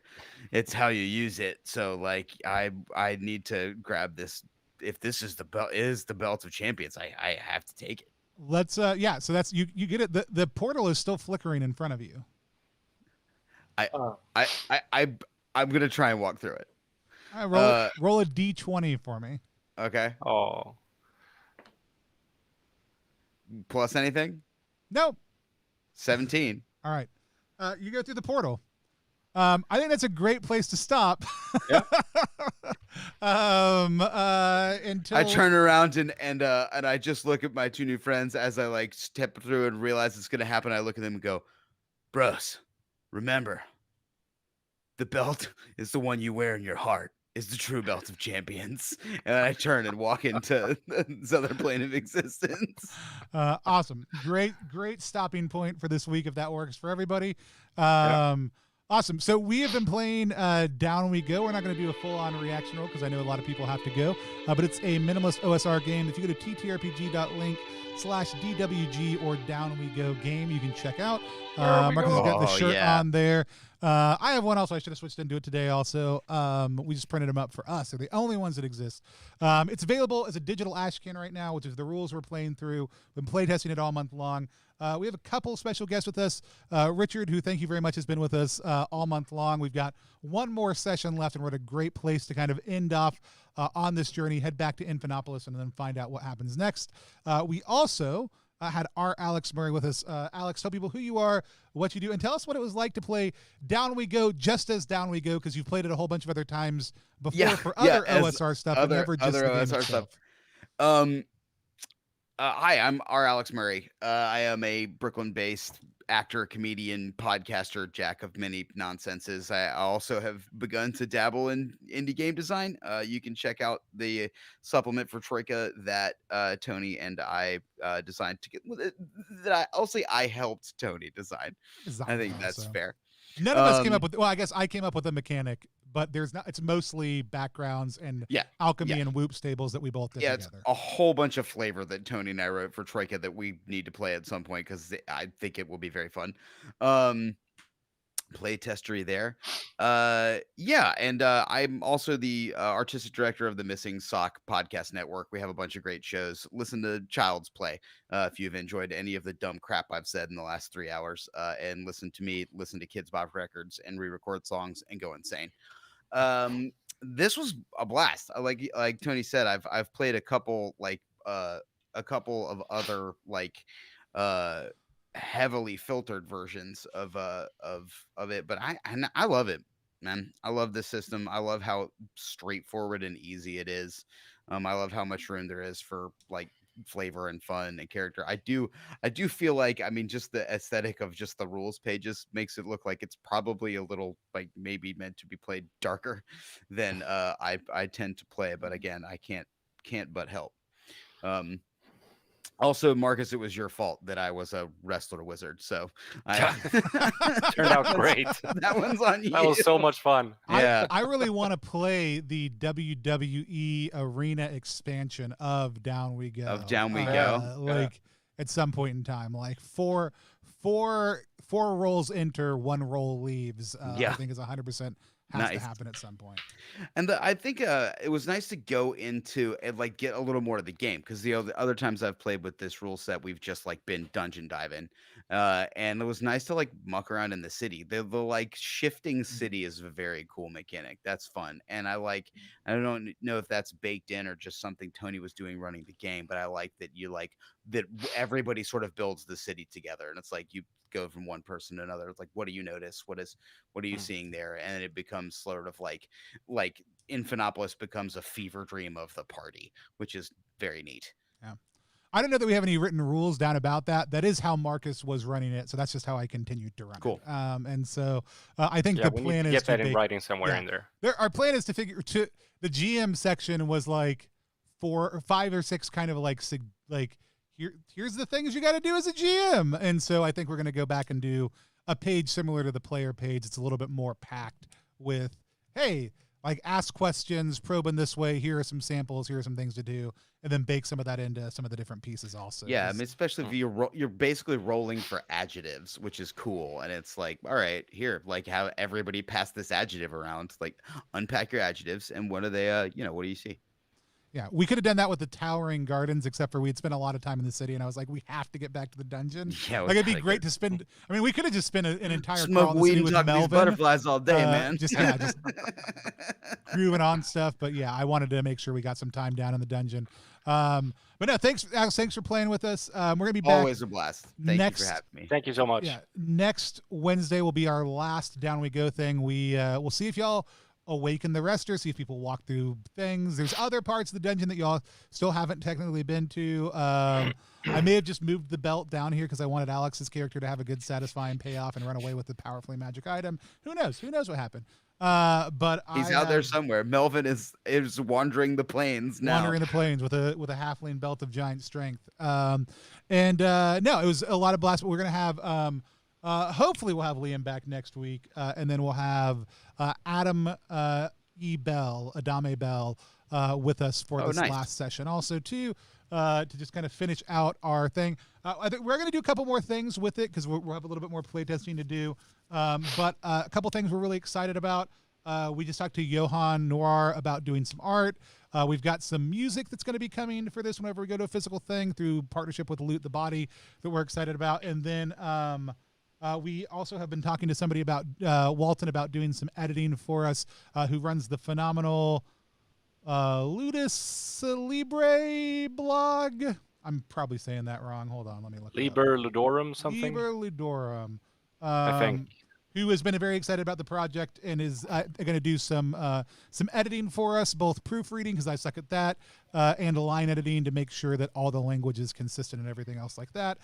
So those are a couple things we're going to be adding. So we're still itch funding this project over on ttrpg.link/DWG.